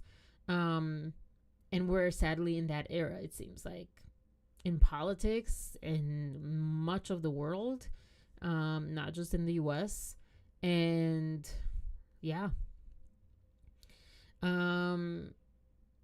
I mentioned, then I move on to an Elsie who also has not been subpoenaed. I know, I guess her name is Katie without a crystal ball, that she was posting that her and Kirsty have teamed up, but Lauren was very adamant that she's going at this alone, which I don't, disagree with her. Like, she has every right to handle things the way that she has, that she wants to. I don't follow that logic. I don't know, but maybe it's because just simply, like, from a personal level, she's gone through a lot and she just needs to do this, for her own self, for her own, like, inner child and stuff. So that sounded really weird saying it that way, but like, for herself. But yeah, Elsie has not been subpoenaed. And I said, she has 20,000 subscribers, and right off the bat she had like 8,000, I think. But yet this random 200 subscriber astrologer has. Okay. Also said that it's a random list. First and last name, etc. Yeah, where's our attorney's eyes only? I'm also very careful, like I said, with my information, with my real information. I'm not bulletproof. I'm not unsearchable, unfindable, but I try to make it as thick of a, pane of glass as possible. And definitely this is not how I would want to have any of my real information revealed. And yeah, in the warehouse comment, Dave Neal has also not been subpoenaed. And then I really, really appreciated Perez Hilton putting out a bat call, basically, for any lawyers that want to help small content creators pro bono. And I thought that was like really nice that other content creators have not said. But I don't know. I don't know if that's like that will happen, but I think, because I feel like that's asking a lot from lawyers, but there should be others. I don't know about Omar, but if he would do that, but I would imagine, and maybe he's helping Lauren. I don't know if that's, I don't know, because different lawyers have different sections. But I imagine that he would be the type to do that. So I imagine that there's other lawyers that just have a good heart and want to do pro bono and fight this, because just out of the principle of what it could mean further down as a whole, for just regular people's privacy. And Thursday Flaw had Felicia Cooper. Let me check the chat though. Sorry, I was like rambling on myself. Blake doesn't think it was organic and she's going on a goose hunt. Yeah. Well, but that's the thing. I don't know if she doesn't think that it was organic, or she knows it was not, or doesn't care if it was or not. She just wants everything, any negative thing about her quashed, squashed, muted, bye-bye.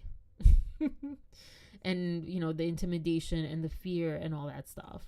So I don't know. Like I said at the beginning, I can't tell if she really believes that this happened, what she was claiming in her complaint, or she is knowingly making all of that up, or making it be something that it was not. Just like, because some people don't have that like fear of consequences, or, you know, sense of guilt, and they will lie and they don't feel guilty about it. They don't feel anything about it. I was actually watching something on sociopathy, whatever. There was this one, and I'm not calling Blake a sociopath. I'm saying that there are people that are on that side of the spectrum of being human, that have just no remorse and no fear of lying. But I was watching this video. It was like super awesome, super awesome. It also again reminded me of why I wanted to do psychology, and why I feel like I would have been a really good psychologist, very empathetic, which is ironic because this was a clinical psychologist that is a sociopath, and she was describing how it feels like and how it felt like as a kid, and, you know, how it developed and all that stuff. And it was so interesting, and it was without judgment. And I'm not gonna lie that it wasn't kind of scary, but it was also very interesting. And yeah, I don't know, it's like really cool. But she talked about how her breaking into people's houses, like, gave her a sense of calm, of quieting or easing the pressure that she felt bubbling up.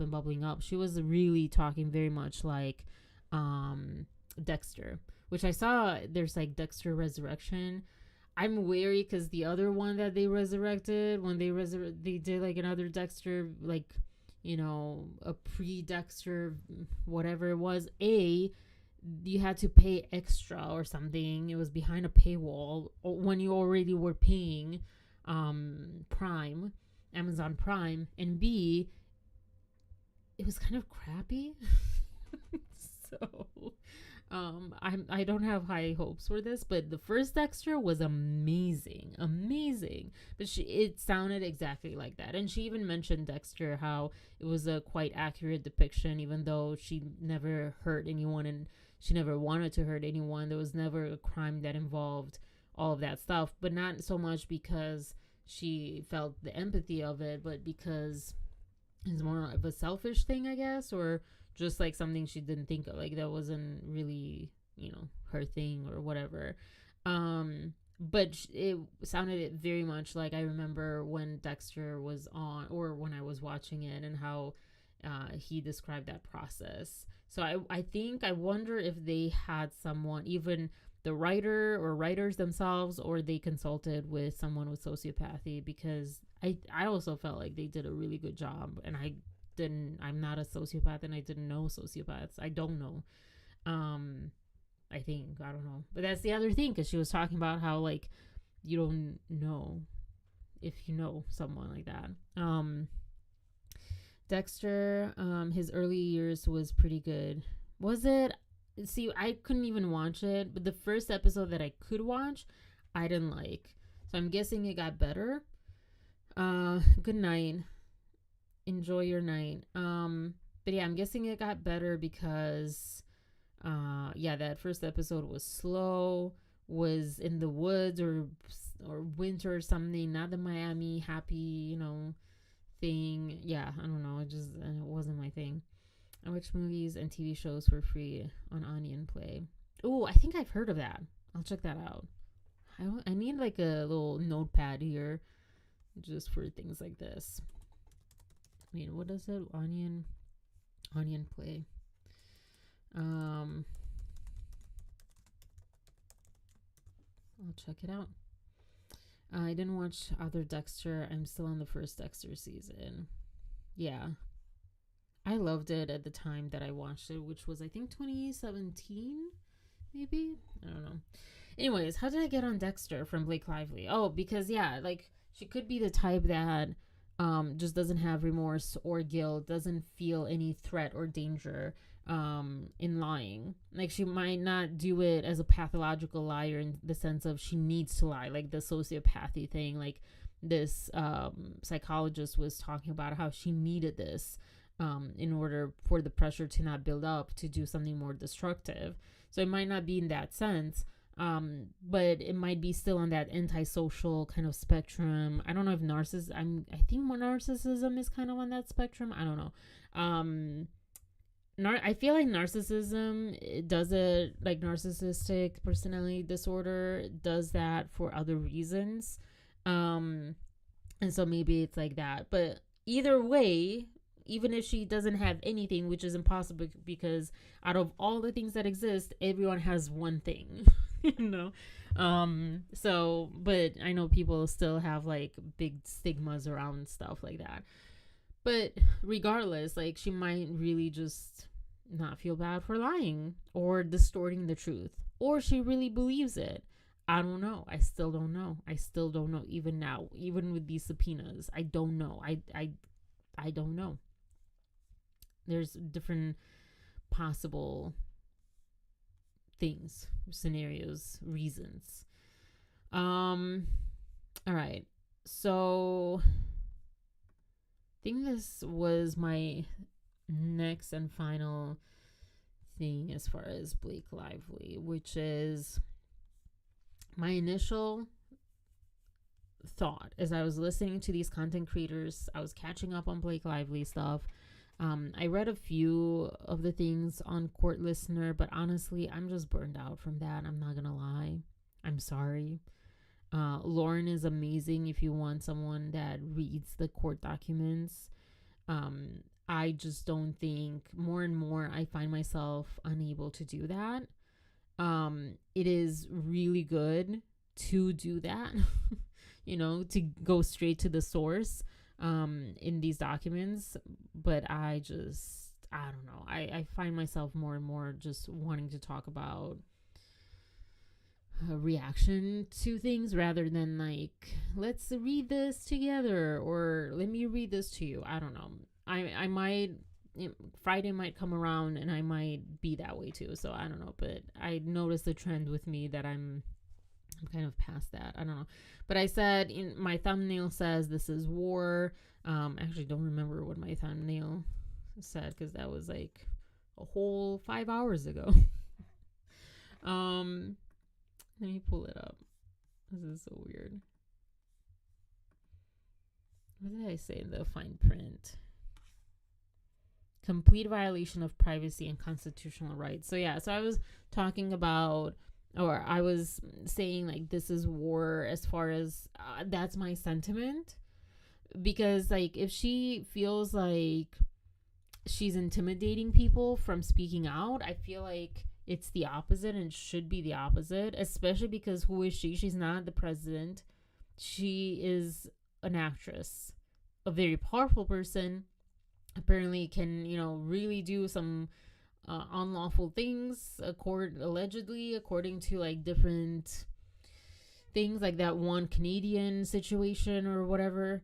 But she is an actress, you know. She's not the president of the United States. So if I'm here speaking out, fearfully so, you know, as far as things that are happening with protesters or ice raids, climate stuff. I didn't get to that. But all the floods and all the there's this vortex of fire in, was it Utah or something? And human rights and these wars that are happening on, you know, primarily these two big ones, Israel and everybody. Yeah, and Ukraine and Russia, who kind of got forgotten because of this Israel thing, which is interesting. But yeah, so like if I very fearfully speak on that every now and then, I'm not going to be afraid of Blake Lively. And you know, things can happen, but like I'm so tired of being bullied and of seeing like that happening in politics. Oh, because I just found this out just like 2 hours ago, right before coming on here. Andrew Cuomo, he lost the Democratic primary, but guess what? He decided to run anyways. To me, I don't know if it's technically bully behavior, but it's for sure not looking like he's not Trump. Because he's not taking no for an answer. People have not voted for him, and he's like, no, you know what? I'm still going to run. And I'm going to go reach out to the community and to young people. And he is so, again, also another one that's delusional. Because that, you know, and maybe that's just me, but that makes him even less likable, even less as a candidate that people want to vote for, because you did not respect that. People did not vote for you. So why am I going to change my vote and vote for you now when you're clearly disrespecting the process? You're just going to do whatever the heck you want to do. You're not taking no for an answer, like Blake. So that's happening, you know. Yeah, so I'm just kind of tired of that. I'm just tired of that in general. So that's why I was saying, like, this is war. One, it's war from Blake towards the content creators. It's also war from content creators to Blake at this point, because they're like, oh, no, you're not going to, like, subpoena me and violate my privacy and my rights. And it's also war from my perspective. I'm not going to quiet down. I'm also not going to, like, get louder necessarily. But I'm also not going to, like, quiet down. And I'm going to support these content creators that have been subpoenaed. Again, hopefully it won't get to me. I probably, if it gets to me, they'll have my information, which is highly unfortunate. But I won't be able to afford a lawyer for sure. So yeah, but I just feel like she's this, like, just very small person, which also points to narcissism, because they have this, like, such small ego. Ironically, because people say, like, oh, big ego, but no, like, you have a small ego when you're, like, trampling over other people. You don't have a well-developed ego, a sense of self, a confidence, a security in yourself. But yeah, she's just a horrible bully, a small person. I said she's a small person with big money trying to bully her way and crush anyone who won't praise her or allow her to crush other people or do whatever she wants to do. And the more this is happening and the more this goes on, the people who are not on her side are even more strongly against her. And I feel like even though there's guys like this ex-patriarch and this and that and whoever, I feel like it's more and more damage to her. And she's, again, doing this to herself. Wayfair has not even had to do anything. But her way, her approach to all of this is just doubling down and burying and just carving a deeper hole for her, in my opinion. That's what it looks like. I also said she might be worse than Donald Trump, minus he has more power now as president than she has as an actress.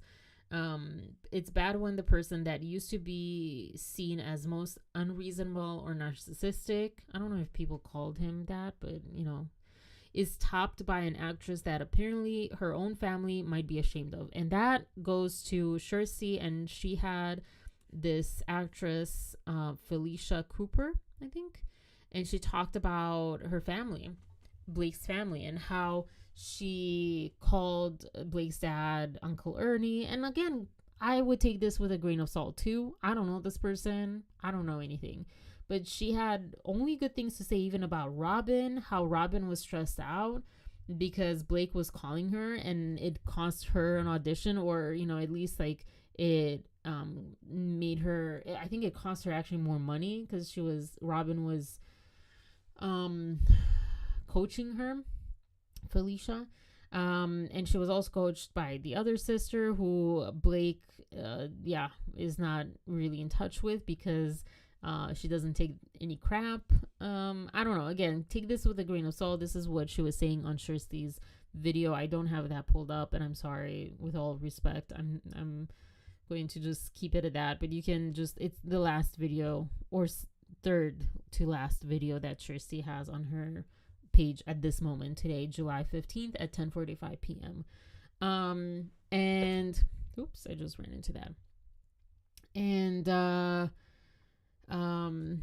and then that they came in to where she was working, Cheesecake Factory, the whole family, apparently, allegedly. I say allegedly because it's not my story, it's what she said, Felicia. And everyone was nice, and Blake was just kind of like dismissive of her, just like looking down on her. And I think her mom, Blake's mom, even said that she was so sorry that she got treated that way, that that was what happened. What was interesting was that apparently she had them in her phone, at least like the names. She didn't reveal the phone numbers, and I think that's no phone numbers revealed. But she was saying that the story, because Cersei asked, like, that story from Times 100, was that true? And she's like, I think that's her ex-husband. And Cersei's like, well, it sounded like a woman, some people are saying, or at least like the word Blake used was coworker. And what's interesting is that Felicia says that was actually Blake's mom's first husband that was very abusive to her, and that's why she left that marriage. And what's interesting about that is, if that is true, it means that Blake used her mom's story, not only used her mom's story for her benefit, but changed the facts to benefit directly what she is doing right now, to make it seem like her mom also had a dispute with a coworker, just like she has a dispute or was, had a violation from her coworker, like Blake has a violation from her coworker or boss, meaning Justin. So again, if this is true, that the person in that story that her mom escaped with her life or whatever was a coworker, was not a coworker, but was her mom's ex-husband,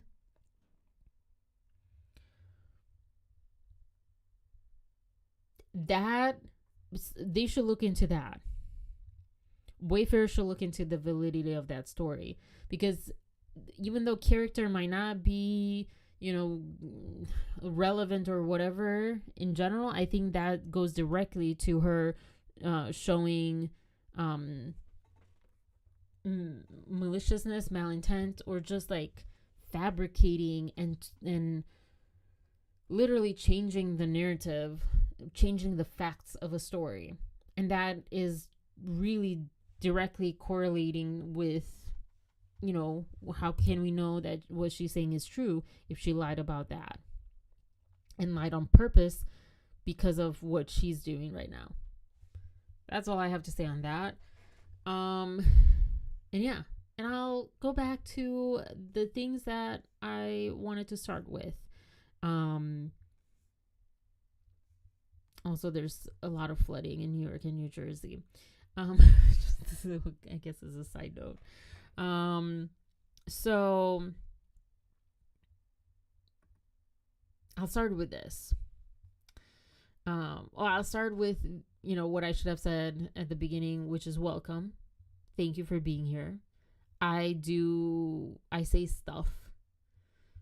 I initially I made this podcast called Randomosities, and I do populate the podcast on YouTube with these live streams for a reason, because I just talk about random stuff.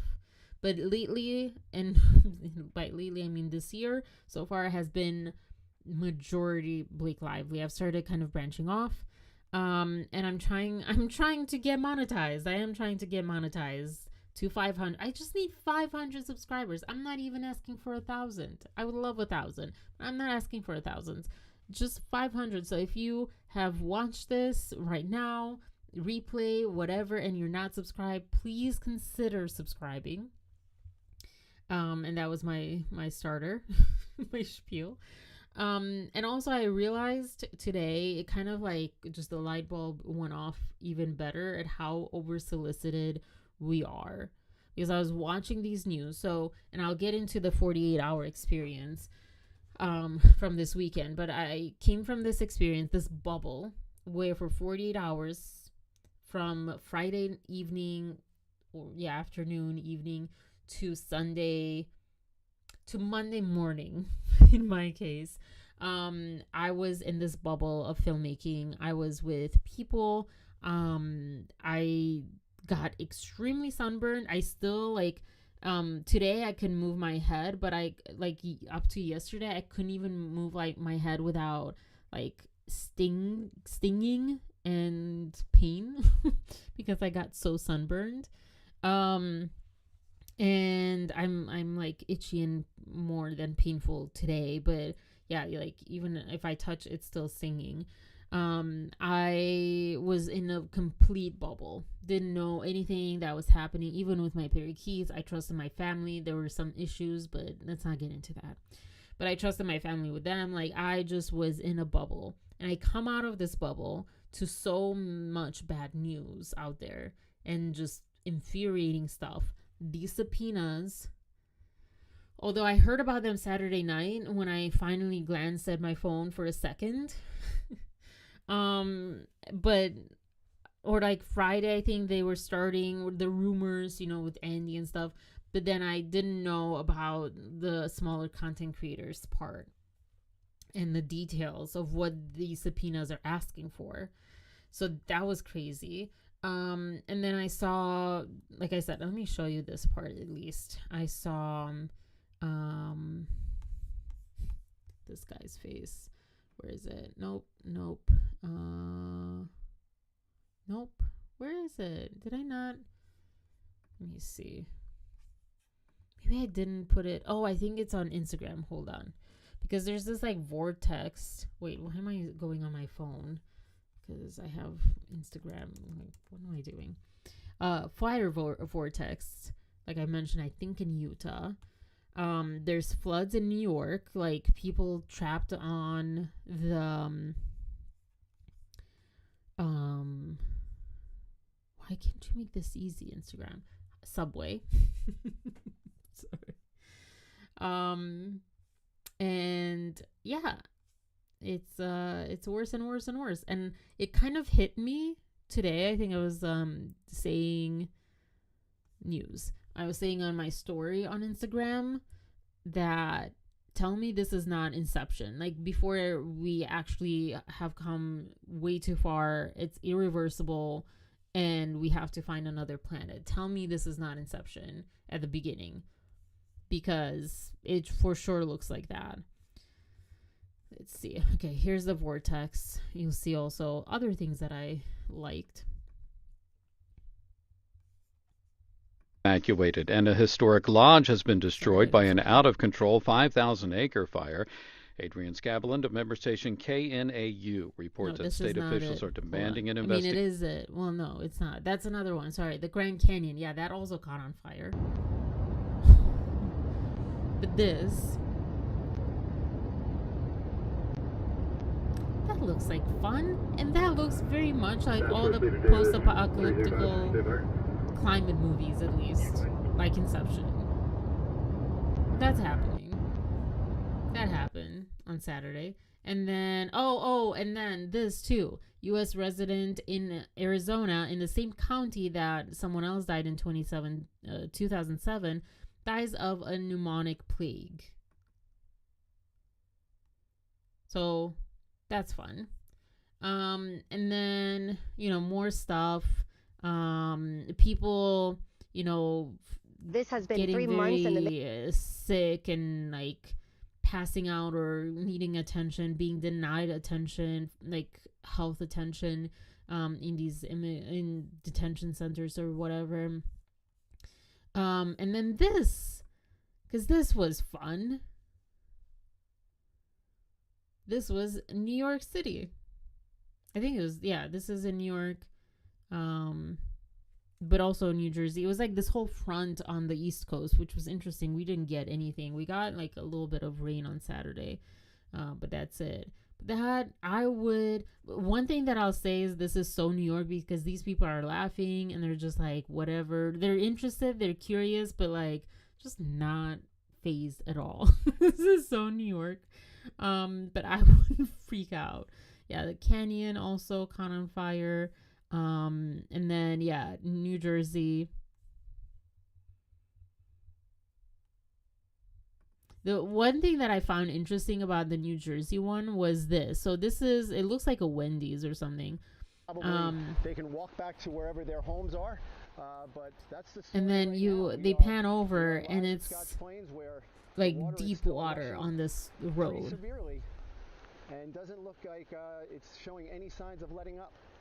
Yeah, Sean, that runoff that you mentioned there from the Watch Hill Reserve there. It is just insane. I literally, after the Texas thing, honestly, I tried to double check, like, if there's a flash flood here, like, are we going to be impacted by it, especially for my parakeets? And yeah, it's like, just crazy, because in the Texas one there was literally a house that was floating with the water. Like, it was just insane. You should put aloe on your sunburn. I did. I cut 3 leaves of an aloe vera plant. I always feel so bad. I always feel so bad. But it was like, this one was like desperate times. Extreme desperate times, especially because I had to keep filming, and then the next day I had to edit, and it was like stinging so bad on Sunday, and I was editing and I was like just ignoring really bad how much it hurt. Just like existing hurt, not even just moving, but just existing, it hurt. But I did, and it did nothing. Actually, what it did was interesting. It made me itchy. I think I just got so sunburned that it didn't help.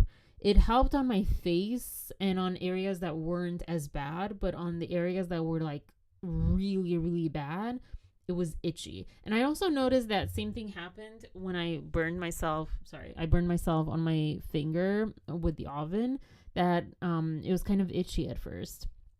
And then, but it helped. It actually helped the more it sat there and stuff. But I couldn't just like place aloe vera leaves like I did on my finger. So it was just like, okay. But I tried.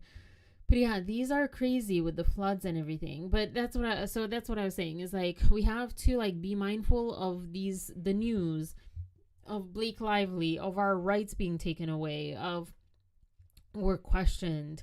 I mean, what is happening in the US right now is just very identical to things that happened in the 1930s and 40s in Europe.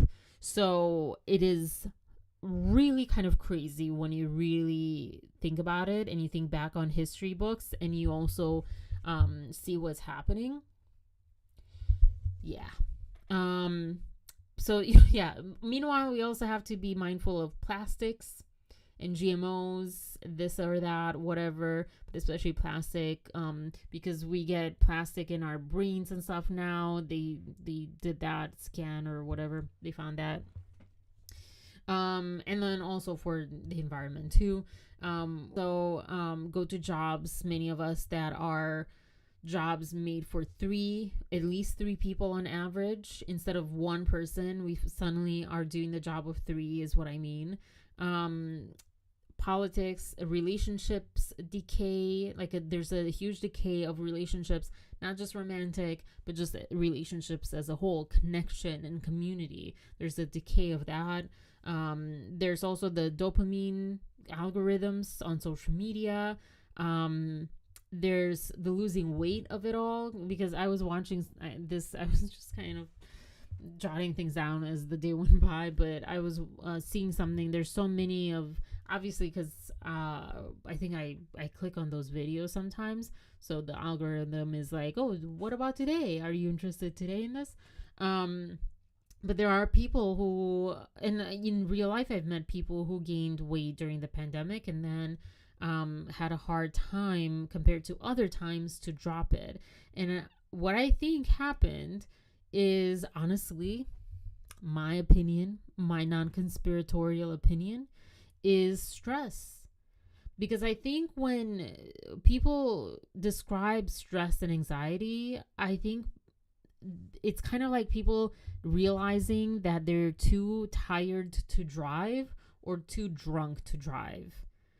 If you're not completely anxious, completely sleepy, and completely drunk, tipsy, dizzy, then you won't realize that you are truly inebriated, that you have low-level anxiety. But your body realizes that, so your hormones are off and everything is off, and then your sleep is off, and that also contributes to hormones being off, and food and what you eat and changes, so your gut bacteria changes, and that also affects your hormones, GLP-1. So you go get the injections of GLP-1 or whatever, because even though you can do it yourself, you're also burned out because of all the other things that you're over solicited and you don't even know what to do, and also because it doesn't quite work, like eating better, eating healthier, working out, moving more, all that stuff somehow doesn't do what it used to do. Not for everyone, admittedly, but for a lot of people. Like I said, not just on the internet. On the internet, it looks like everyone can just lose weight, bam. You just need to reduce your calories or reduce your stress or do this and do that. And then let me tell you, in real life, it's not quite that way. And not just me, people that I've met as well in the last, not just most recently, but the last months, 6 months to a year, or even a full year and a half. So I just wanted to I wanted to start with that, honestly, to put that out there for anyone who feels like we're so over solicited. Our brains, our attention span, everything is over solicited. It also is interesting because I was watching that video on Bhutan, how they prioritize in their constitution and happiness, and yet people are leaving because it's a hard life, because they're not into technology and stuff. And it's agricultural and it is not very easy. And so it's, there is greener grass, but the other extreme is not greener either. So, yeah. Oh, and then I started watching 90 Day Fiance from Sunday, and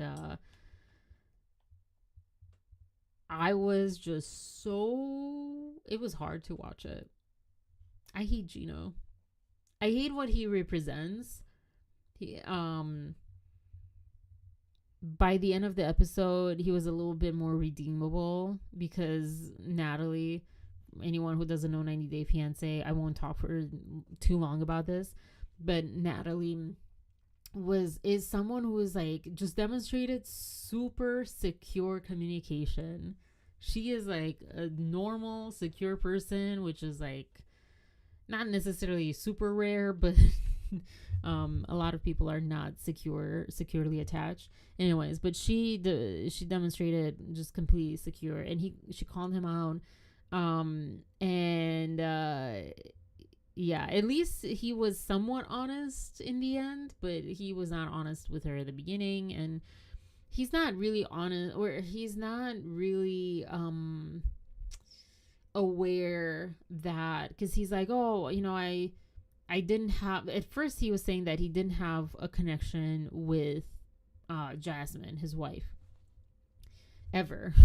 Or like, you know, with Natalie he has this connection, and then by the end of the episode, when he was driving to the airport or something, he said that they did have a connection initially, but then all the fighting and stuff, they lost the connection. And I'm like, yes, that happens, and that happens even if you don't have extreme fighting. It happens because it's two people and there's issues. And yeah, it was just infuriating, like, to just take responsibility and just be an adult, and don't blame the other person when you were there too.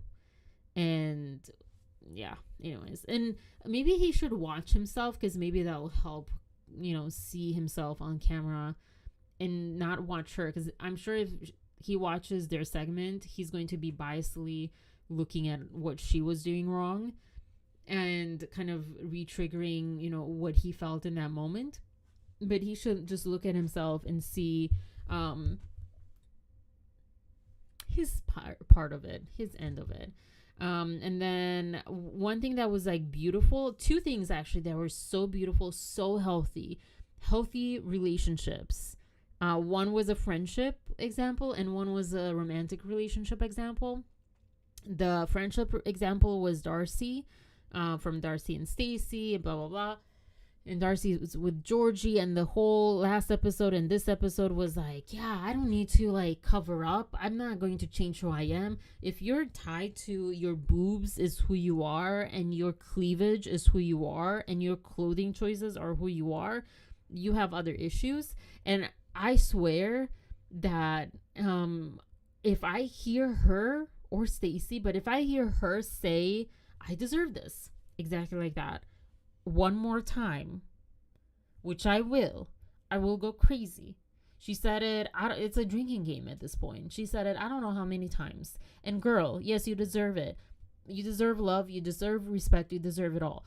But if you're, like I said earlier, if you say that, like, I deserve this, I mean, it's clearly the tone of voice and everything, and I'm a fearful avoidant, so I tend to like be extra like, oh, tone of voice change or whatever. Her tone of voice was completely trying to convince herself and convince other people. So it means that you don't believe it, you don't believe in yourself, you don't believe you deserve it, and you don't believe that other people believe that you deserve it, obviously, if you say that.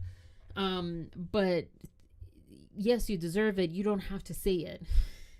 And also it starts leaning into less something that she deserves and more something that she doesn't deserve, but it would be a good perk, but she doesn't deserve something that's like at the detriment of another person, and it starts leaning that way.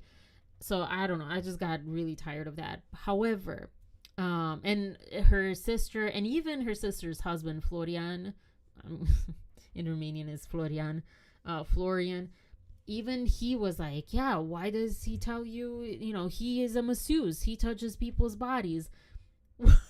But you have to understand, Florian has a really weird, extremely conservative,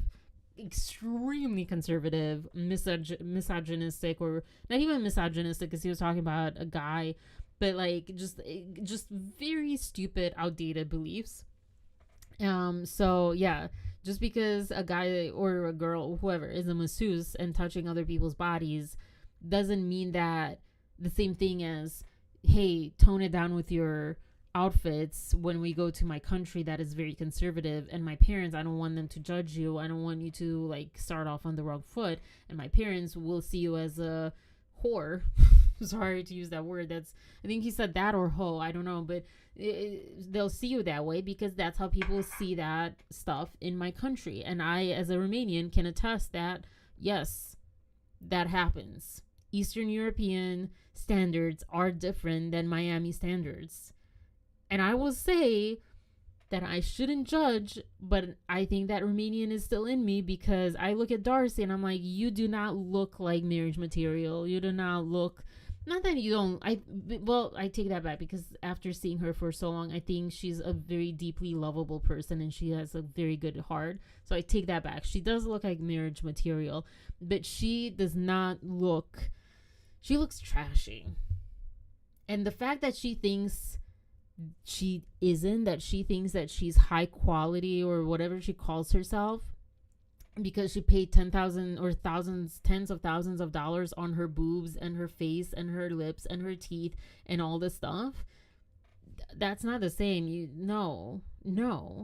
And also, they looked really nice before. They looked really pretty before, and they still kind of look pretty, or they did up to like more recent plastic surgery. So yeah, but that's my opinion.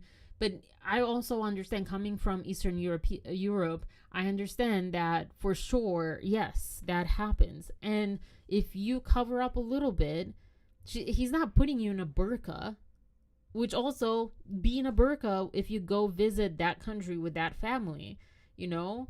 And, you know, at home you can do whatever you want in Miami and stuff. But, like, don't, just respect the family. I don't know. It's just for a week or whatever. You're not even living with them. So, yeah.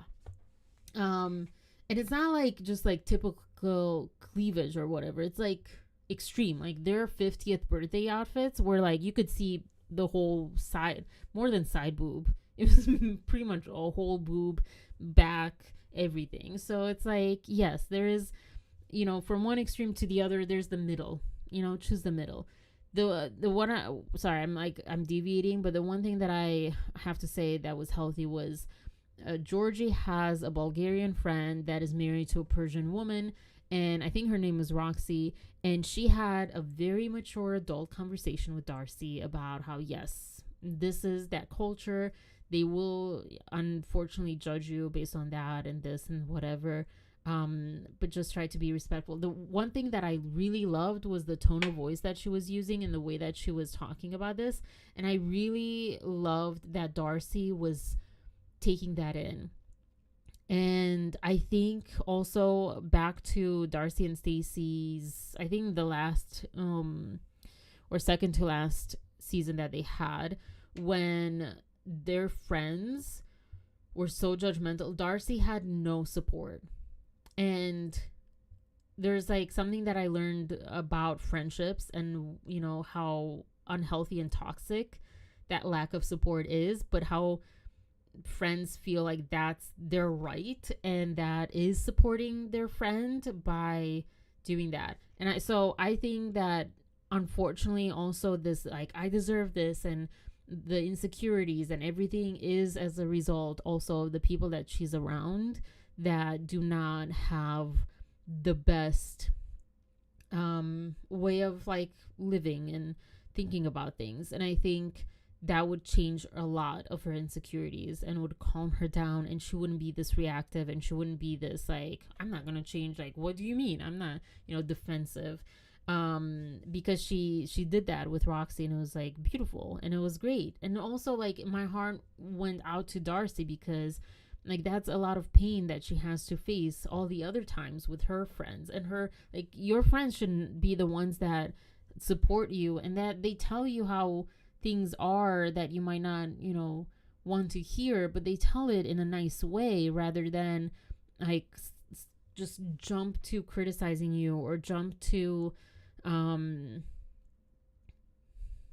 prove you wrong, or not even prove you wrong, but like kind of morph you into what they think is right. It's like this like misguided love and misguided support, if that makes sense. So that was like one thing, and I'll get to the other thing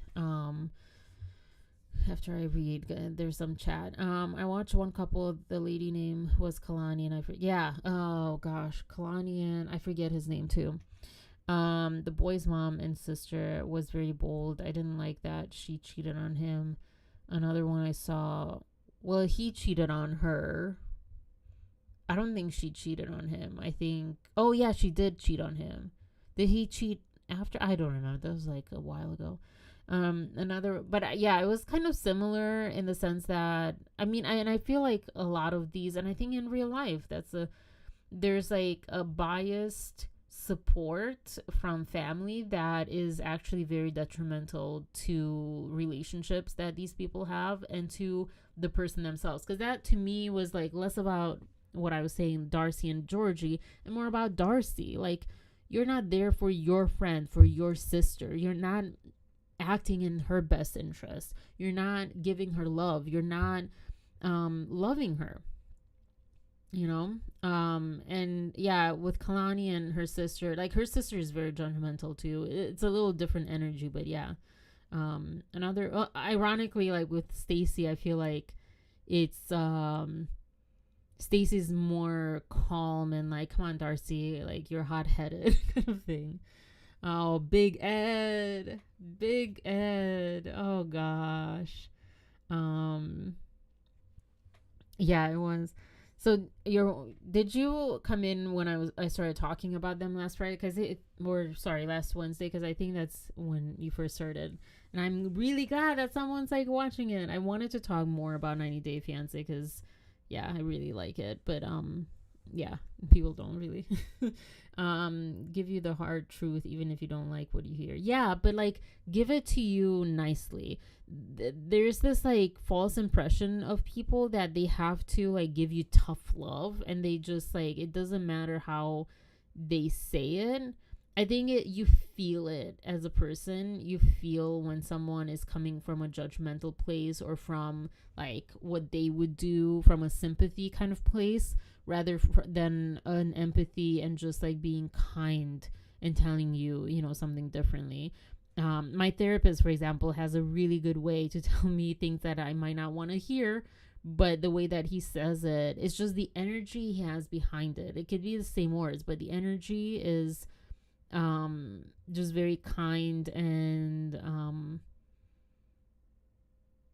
I just know that it's not because he has an alternative agenda, because it's how he would handle things. It's really truly for me, if that makes sense, And I think that's like what Roxy, I think that was her name, was giving Darcy. The other like healthy moment was Andre and Lizzie. And this might be unpopular belief, but I stand by that. Lizzie and Andre have a very, very healthy relationship. They are there for each other. They're a united front. They also are very on the same page. I do feel like Yara was saying, that Lizzie should have stood up a little bit more for Andre, because he was getting roasted for no reason. He was I got so mad. I got so mad at that stupid Noga, whatever her name was. I got so mad. And I got so mad at the twist that her and Lauren were giving, that Andre was just like, he likes to talk and likes the attention and blah, blah, blah, blah. You insulted this man's country that he was born in. You insulted his culture. Like, and then he was supposed to what? Just be nice and like, oh yeah, you're right. We are a crappy country. We are horrible. We should be ashamed of ourselves. No one should be in this country. What the heck? I don't think that they even went to Moldova. That's what he said. And the one thing that I will disagree with was like with Noga saying that, I think Noga was her name, or I think it was like a DN, kind of like Koreans have the N that's like just different sounding. But yeah, so I think that, which sounds like D Doga, toga, something like that. Anyways, but gosh, what was I saying? Where did I leave off? Oh yeah, that she started telling Andre that, I think I said this, Wednesday, but whatever, that he came to this country, did the 90-day fiance visa, blah blah blah, became a citizen, and now he just wants to go back. It's like like it just came across like Lauren and this girl, lady, whatever, are just, again, those type of Americans that think America is the best country, and is not. It's not. And sometimes even when you go back in a way, Lizzie was saying like she wants a dishwasher. She doesn't want to not have a dishwasher, which again, I don't know that much about Moldova, and if it's like worse than Romania, but I'm pretty sure they have dishwashers if they have the money to buy it, which they do. But yeah, so even if you don't have a dishwasher, though, the quality of life might be better. And I said this last time, the interesting part is no one brought up the war that's happening, because that is a reason. That is a legit valid reason of why would you take your young children there when it's right at the border with Ukraine and the main part of Ukraine and Russian conflict. So that, yes, that is a big reason. Not if they have a dishwasher or whatever. And maybe they said that and they cut that out for, the TV political reasons. TLC didn't want to be involved in politics talks. I don't know. But yeah. But yeah, this episode, what I saw, they left the party. Both Yara and Jovi also had similar thoughts of like Lauren and Alexei, and Lauren, because it was her friend, should have de-escalated her friend and the whole situation. And they kind of, even though Yara feels like Moldova is not the country to take your kids and family to, but they were more on Andrei's side. And Lizzie was also on Andrei's side, even though she didn't speak up in the moment. But it was like, why was she attacking you? What the heck? They don't know. She didn't know you. She doesn't know us. She doesn't know what was that. She didn't have any right to do so. Now, I still don't think, I think him calling her a B word, that was a little too much. That was quite disrespectful. I'm on the fence on that, honestly, because that was clearly, he was like triggered and it was like defensive. He seemed quite respectful, even though, yeah, he cut her off, but that also seems like her problem. I do think that some people have some sort of trigger around being cut off that they need to work on, because I just feel like it's unrealistic for like, okay, now I talk, now you talk, now I talk. No. When you're having a discussion, no. And when you're like, also there's like neurodivergence, ADHD, all that stuff, it's really, really hard. Not just impulse control, but like, you'll forget what you have to say and you're there like defending yourself. Now, yes, we all need to work on that, but I just feel like that was way too much. And I don't know, I just have a thing about people that have that sore spot that they're not working on and they just assume they're in the right. But yeah, I don't know, I just loved Andre and Lizzie. They were just, the way that they were talking about it, and I loved, she was also very secure. She told him, hey, like, I understand, because he's like, it was just maybe a loss of translation when it came to him saying that he would give her an ultimatum. And what he really meant, and what like behind the scenes people meant too, is like, you say a bunch of stuff, you exaggerate with your buddies, but you're not going to actually carry that through. So they threw him under the bus, and that was not okay.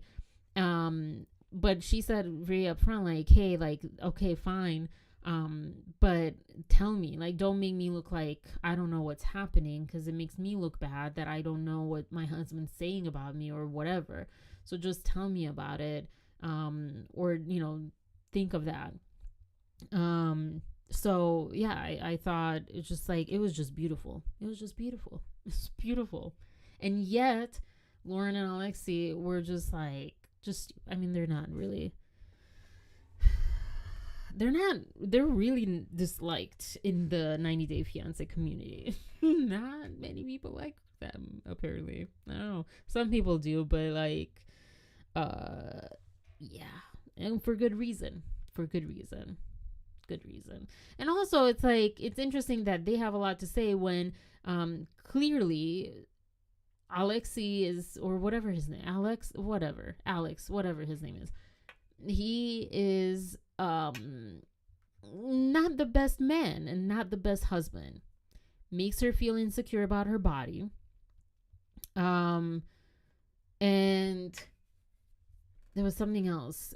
Like, you see when they're like just interacting outside of that too. Oh, she had that surgery, and he was like, just, yeah, he took care of her, but like, he just doesn't want to be man enough to handle the responsibilities of kids, so she stays at home. And then when she has she wants to do something, he's like, no, because I have to work, and you have, like, who's going to take care, be with the kids and all that stuff. He is like old school, so to speak, as Americans say, old school.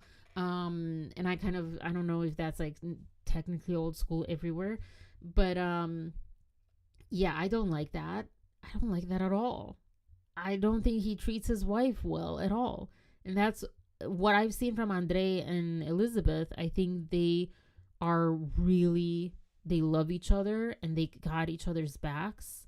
With her family, the same thing. I think he really supported her, and as she said, like, he made her see how unhealthy her family was, and we all saw how unhealthy her family was.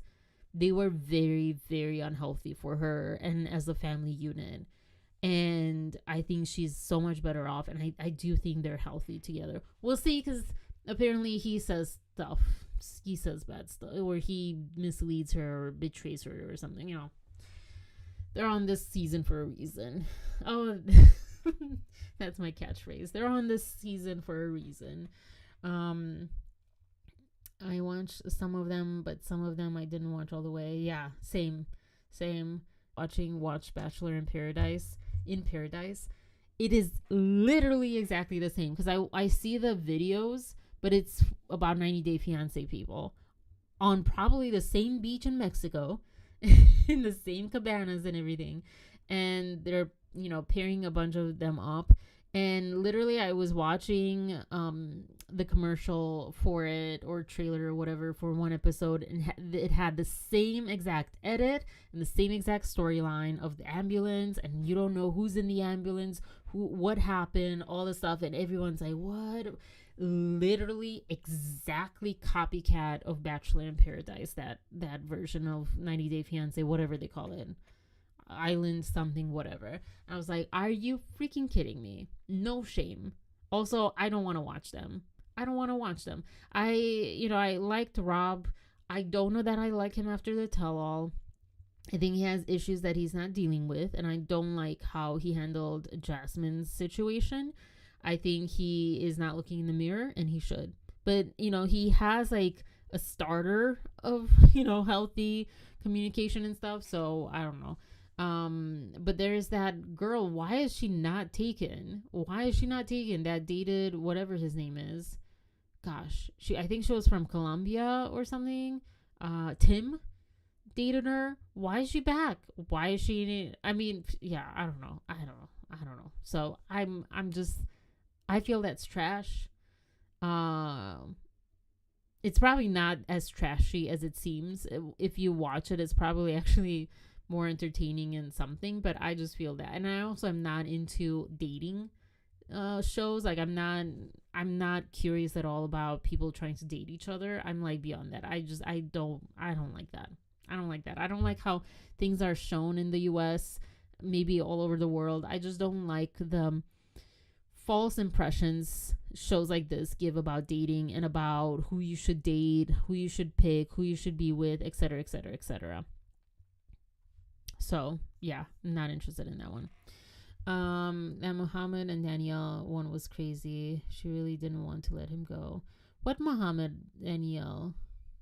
Oh, like on the tell-all of 90 Day Fiance. Yeah, she came in like, what was that about? what was that about with her? Not that I wasn't on her side per se, like, kind of, but she wasn't like, don't put your finger in my face. And everyone pointed out, like, he was like more than 6 feet away from you, girl. Like, what finger in your face? You went and put your finger in his face. I watched his stories on Instagram, and I think he's a cool guy. I like him. I like Muhammad. Not Muhammad, sorry. Oh my gosh. Did I think about something else? What's the Mohammed Daniel story? Because this was Mahdi, or whatever. However, I call him Mahdi. People call him Maddie. Probably somewhere in between. I feel they shouldn't lie to the person they are talking to from far away. Yeah. Tell that to everyone on 90 Day Fiancé world. It seems like that's the most predictable thing, is that they will do that. They will absolutely do that. Like Gino and Natalie. He didn't tell her, and she's like, I don't appreciate that, because like I need to know that you're not divorced and not even sure that you were going to be divorced, and you should have told me, should have asked me if I wanted to be part of your threesome. What the heck? So yeah, he didn't seem to have feelings for Danielle. What Mohammed and Danielle? I don't remember this couple.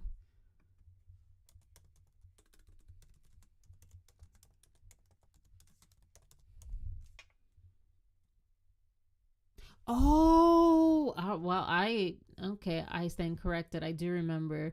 I just threw them out of my brain. They were that like waste of time. Yeah, he absolutely used her, I think, in my opinion, for the visa to come here. Yeah, there is just zero in any of their story at any point, zero connection, anything that looked at all like he was in it for any kind of good reason, even like as a friend or something, you know, like he, I believe, totally used her. Yeah, she's one of the one that had older kids and had money probably. Yeah, I wonder where she is now. But yeah, that was I think one of the worst. I don't know that I've seen other people. I've seen, you know, obviously there have been bad couples, but I think that one was like clearly. Oh, he has like a child now. That was clearly fake on his part. Just pull this up. Mohammed debuted his baby and his wife recently. Interesting. I hate the AI blurriness and stuff. But okay. Whatever. I don't know. Yeah, I could care less about him. I like, that was not cool what he did. And maybe, you know, I don't think that, no. I can't see that there was any legitimacy to that. But whatever. Life moves on, I guess. All right, I do want to, you know, stop before midnight. So I will say about the 48-hour film project. So, like I said, 48 hours, you film, you get the top or the genre and one line, one prop, and one character that have to be in your movie. And you get set free to write it. Some people, I'm more than sure, and people always talk that some people write it ahead of time. Because you can, technically, you can write it ahead of time and then just like put, you know, these things sprinkled in. But yeah. Yeah, I have my thoughts. I ended up submitting ours late, but I also had my thought, and I felt very guilty about that and bad. And then I also remember that so many people do cheat, and also so many, maybe not many people, maybe not many people, but some people do. And also that money wins you stuff, and money makes a difference, because there's one team that had producers and had all this different crew, like a professional film production, and we didn't. And yeah, I don't know. That's not cheating. But I just go more into like,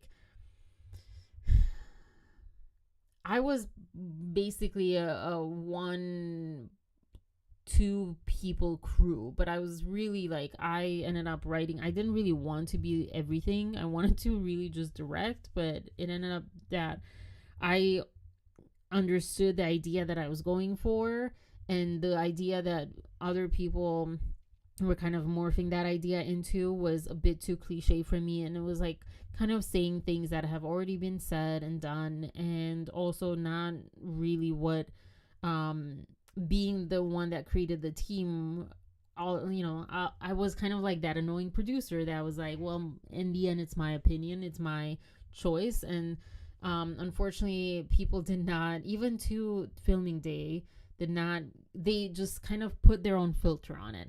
And that was kind of annoying, because I'm like, I feel like I'm being very clear about my idea and I'm giving clear examples, but it's getting lost in translation. And it hit me, I think, today when I was thinking back. I think people were just kind of not letting themselves see, or they just couldn't see it because they had the filter on and they saw it through their filter, and anything that didn't match their filter was like, I don't get this. But that was, I think, less of a problem than people mischaracterizing, now I can say it, what I wrote or what I was going for, and just making it a bit more, I don't know, like, I'm about like gender equality, and really fascinated with talking about that and putting that in my movies and everything. I've talked about Blake Lively's horrible martini or whatever glass ads, where I learned the word misandry because of that, I think. And I'm not about that, and I'm not about women being angry at men and kind of putting them down, or the biases, that it's I don't know, poor women. I feel like it goes both ways. And unlike that guy, I feel that men, as much as women, at the end of the day, in the core of ourselves, we want to be loved. That is like what drives us and what hurts us, and we are hurt equally by the same things. And I will going back to like, or little side note to Gino, I do think that it is hard for him when they're fighting to be intimate. I get that. My problem wasn't so much with that. My problem was that he wasn't doing anything about it. He was just complaining and not doing anything, and actually making things worse, and doing the opposite of helping the situation by, okay, let's talk about it, let's fix this problem, whatever. It was almost like he used it as an excuse to not be intimate with her. So I think that's different.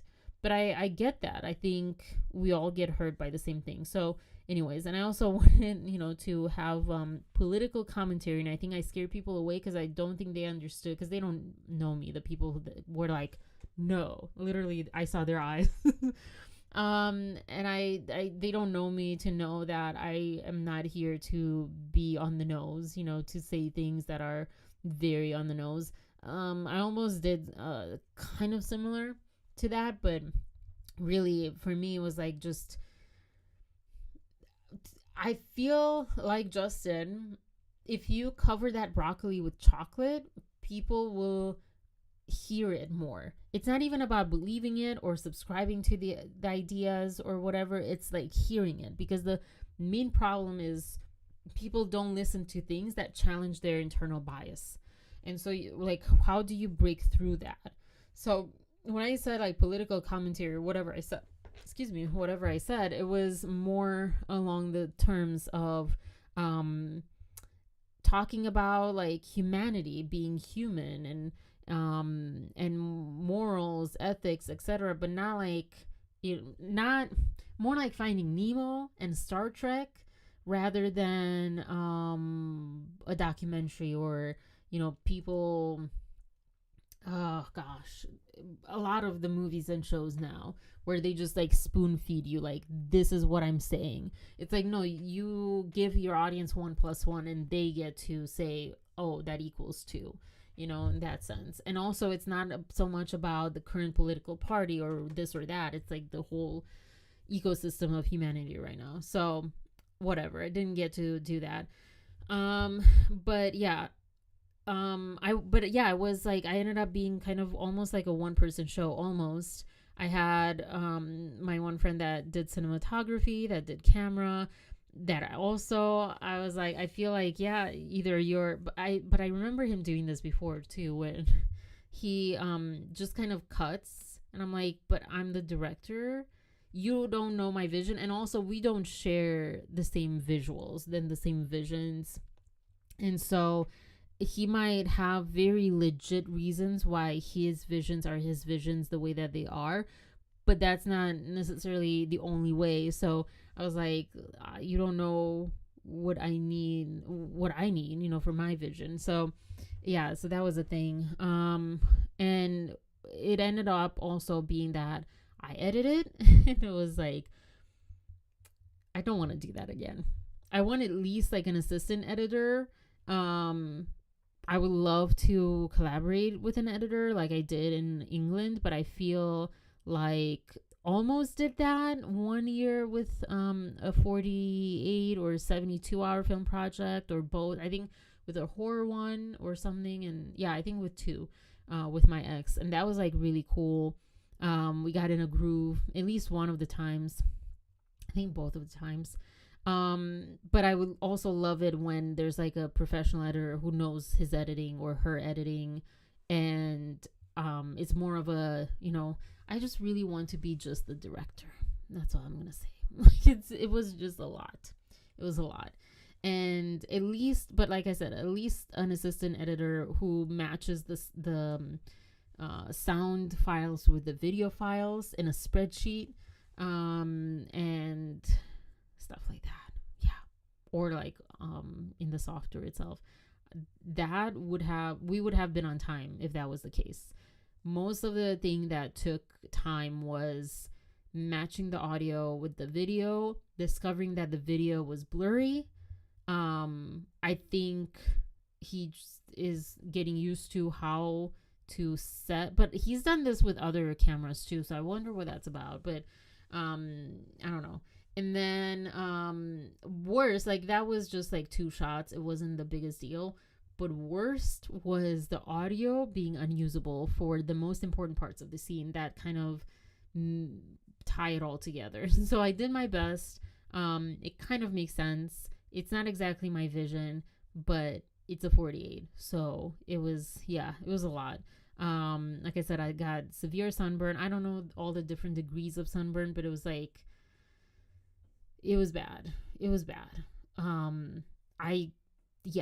Putting aloe itched like crazy. I just wanted to like scratch so badly. And then not putting aloe hurt. If I moved my neck, anything, it hurts so bad. Yeah, that was stupid. Didn't eat, didn't drink almost at all. Discovered that I apparently don't have water weight to lose because I didn't lose a single pound. And actually today I was back up a pound. I was at my lower 81 kilograms. 2 pounds. I was up back 2 pounds because I was at 81 kilograms yesterday, and I think I got to 80 before the weekend. And then I was at 82 kilograms today. So yeah. And then yesterday and today I still didn't eat. So that worries me. Also seeing myself on camera, I don't even recognize myself, and it's so hard to see myself. It is really hard to see myself on camera. And I had to do that too, because 2 of the other people, one had a conflict with another production, and I honestly just wasn't even sure because so many people drop out. So I wasn't even sure if she was going to make it. So I couldn't really rely on her, and I feel bad. And I also feel like she would have been a great main character, honestly. And then the other one just, she's like, well, this other group is giving me a full character. I'm like, okay, just go with that one. You know, I don't, yeah, just go with the other one. Don't do that. Just don't do that. For anyone out there doing a 48, don't put your filmmakers through that, especially if they're not a big production and not a big crew. Do not, just please don't put people through that. It is really difficult and it is stressful, and maybe actors should be in those shoes to know how kind of terrible that is to do to someone. I don't hold it against her because she doesn't know. She's super new to film as a whole, so I hope she had a good experience, and hopefully I'll work with her on something else. But it was, you know, something that happened and it was hard. But yeah, and the weirdest thing though was how I was in this bubble and how it felt coming back from that bubble on Monday with the 90-Day Fiancé, with the Blake Lively thing, with all these floods and fires and politics and all this stuff. It was weird. And it was only 2 days that I was away from it. And I was like, this is insane. The world's gone crazier. This is harder than the 48 hours that I just had, which were crazy. You know, barely got sleep, and barely ate and drank. And yeah, and that was easier to handle than whatever is going on with the world. So, yeah, it was a lot. And yeah, that was kind of it. Thank you for being here. It's always so weird, just like that fast transition. I suck at goodbyes and stuff. But yeah, I don't know. I have no idea what this week will bring. I'm still very busy. I had a meeting today with someone about music, and that was super exciting. We ended up talking about politics though, which was really cool because it creates that connection, like, oh, you're human, I'm human, and we connect over things. But yeah, maybe that's also why I had my thoughts tonight about things the way that I did. But that's exciting. And then there's another person that sent me a script, and I also started writing. I have 3 ideas bubbling, and I think one is kind of the 48 version, which I will show you guys after I can, because until the screenings they say don't show it online or anywhere to anyone. So I'll show it to you in August. But yeah, it's like what I envisioned that movie to be, and actually spending more time on it because I think it's a really cool idea, and doing it better. Not perfectly because I don't have the budget for a big production, but better, and actually communicate what I wanted to communicate, because it really kind of got lost through the process on this one. And that was the first frustration. I really had a breakdown on Friday at 3 a.m. or 3:30 when I stopped, because I felt alone because no one was getting my point. But more so because I was blocked. Like, I couldn't think of dialogue. I couldn't think of ideas like I did before. And I was just frustrated with that. And I was more frustrated, and I felt like I was disappointing everyone. And yeah. So that was like, I think I even said, because they ask you at the end, what was the most difficult part about this weekend? I think I said something like that. And the best part of the weekend was we ended up having our own silent disco. And this is where these are from. And it was like really cool. These are, by the way, Five Below, $8. Really good quality headphones. I'm not kidding. These are not those like Walmart $10 headphones. These are good headphones. They're not going to be like music production good, But they're good headphones. Listen to music perfectly fine. And actually, I feel like they didn't hurt me, which is really hard. Because usually things like all of these hurt my ear or like the bone in the back behind my ear. But this one didn't. They are made in China, plastic, whatever. So who knows what chemicals seep through my skin. But that's a whole other thing. And they light up. And it's so cool. It's so cool. Like all of it lights up. Like look at that. It's all lighting up. So yeah. Anyways, cool. Got through a lot of topics and it's not even midnight. Thank you all for coming, for joining. Thank you, Mariatani. Why? I don't know. I'm like second guessing. For being here, for chatting. I'm so excited to have someone that's that talks 90 Day Fiancé. Yeah, I'll see you guys Friday unless something earth-shattering happens. And yeah, I don't know. I'm still like in recovery kind of after this weekend. So cool. Have a great night. Peace, love, and compassion. Awesome. Thank you.